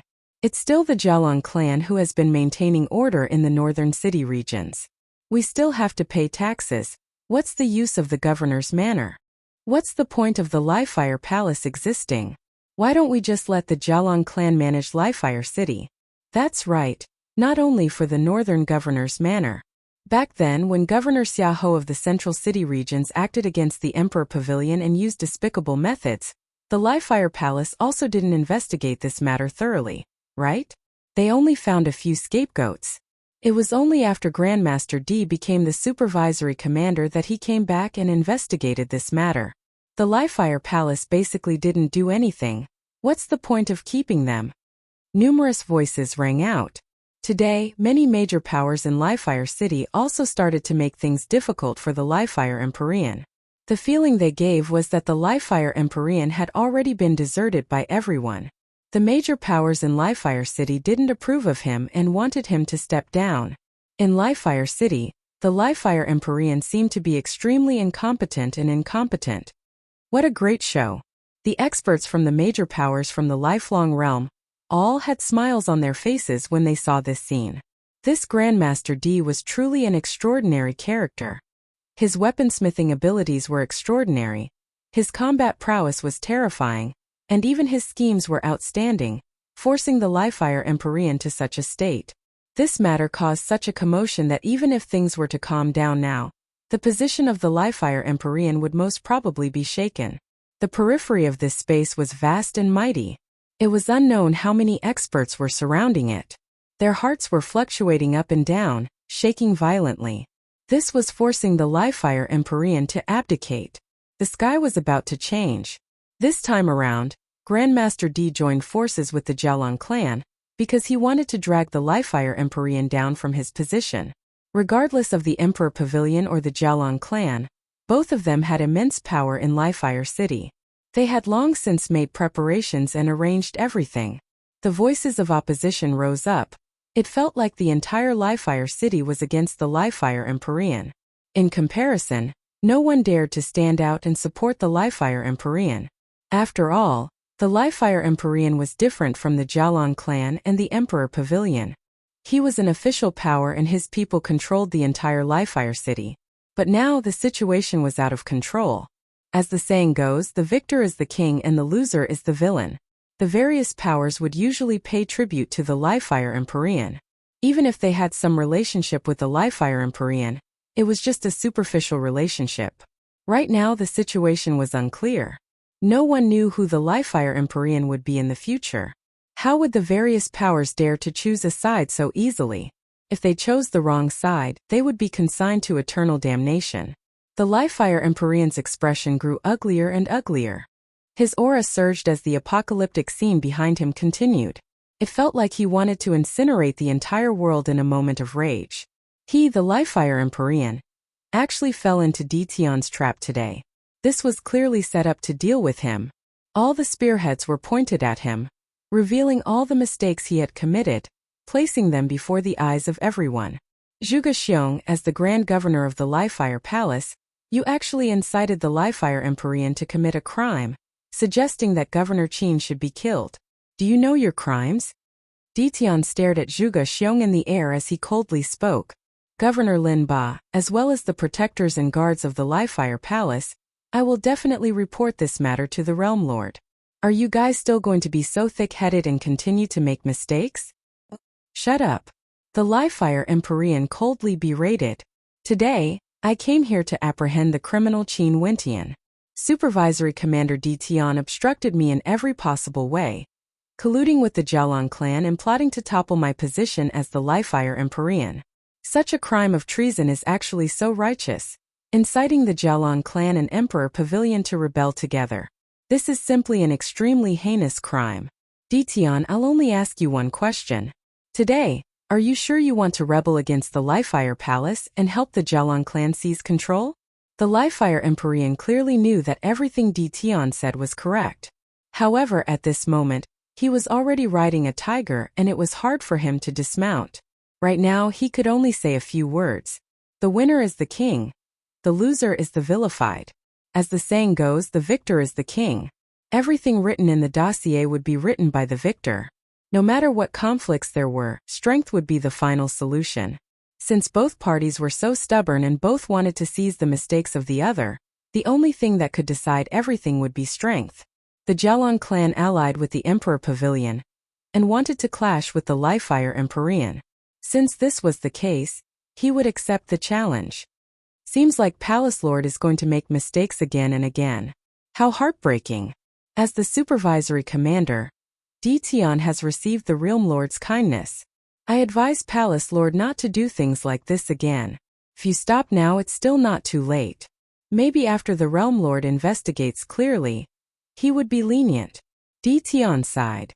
Dtion, you betrayed the Livefire Palace and allied with the Jiaolong clan. Your crimes cannot be pardoned. Even now, you still have no heart to repent. In that case, as the Livefire Empyrean, as the Livefire Empyrean, can only suppress you. The Livefire Empyrean waved his hand. In an instant, a powerful formation radiated outwards. The hidden guards were like venomous snakes, ready to attack at any moment. The crowd was in a commotion. Many people understood that a battle was about to begin. From the start, this conflict was already destined to be resolved through a battle, because no one could give way. If the Livefire Empyrean gave way, where would his prestige and status as the Livefire Empyrean be? Wouldn't that mean that he had admitted his mistakes and crimes? If that was the case, would he still be able to sit on his position as the Livefire Empyrean?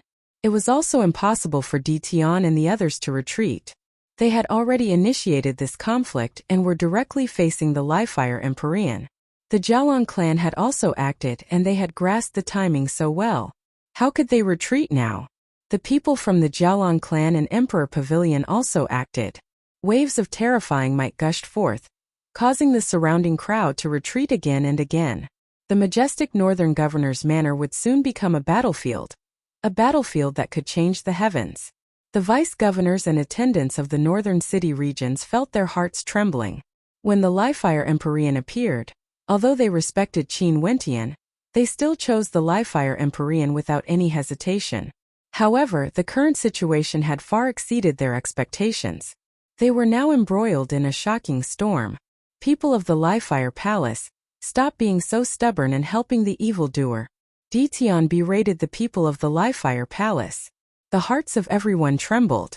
After all, 2 governors had already betrayed the Liefire Empyrean and the others were also wavering. Could they win this battle? However, the prestige of the Liefire Empyrean was still there. He stood there like a divinity. Who would dare to retreat? Ditian colluded with the Jialang clan to betray the Liefire Palace. Bring all of them away. If anyone resists, kill them without mercy. The Liefire Empyrean officially gave the order. A violent aura gushed forth. In the sky, astral light flashed, raining down from the skies. The entire space was filled with Emperor light, as well as a terrifying storm of law energy. Both sides were unleashing their tyrannical strength. Ha ha ha, how impressive. It has been a long time since I had a good battle. Let's fight.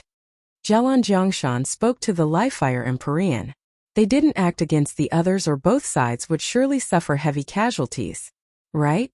The Liefire Empyrean nodded.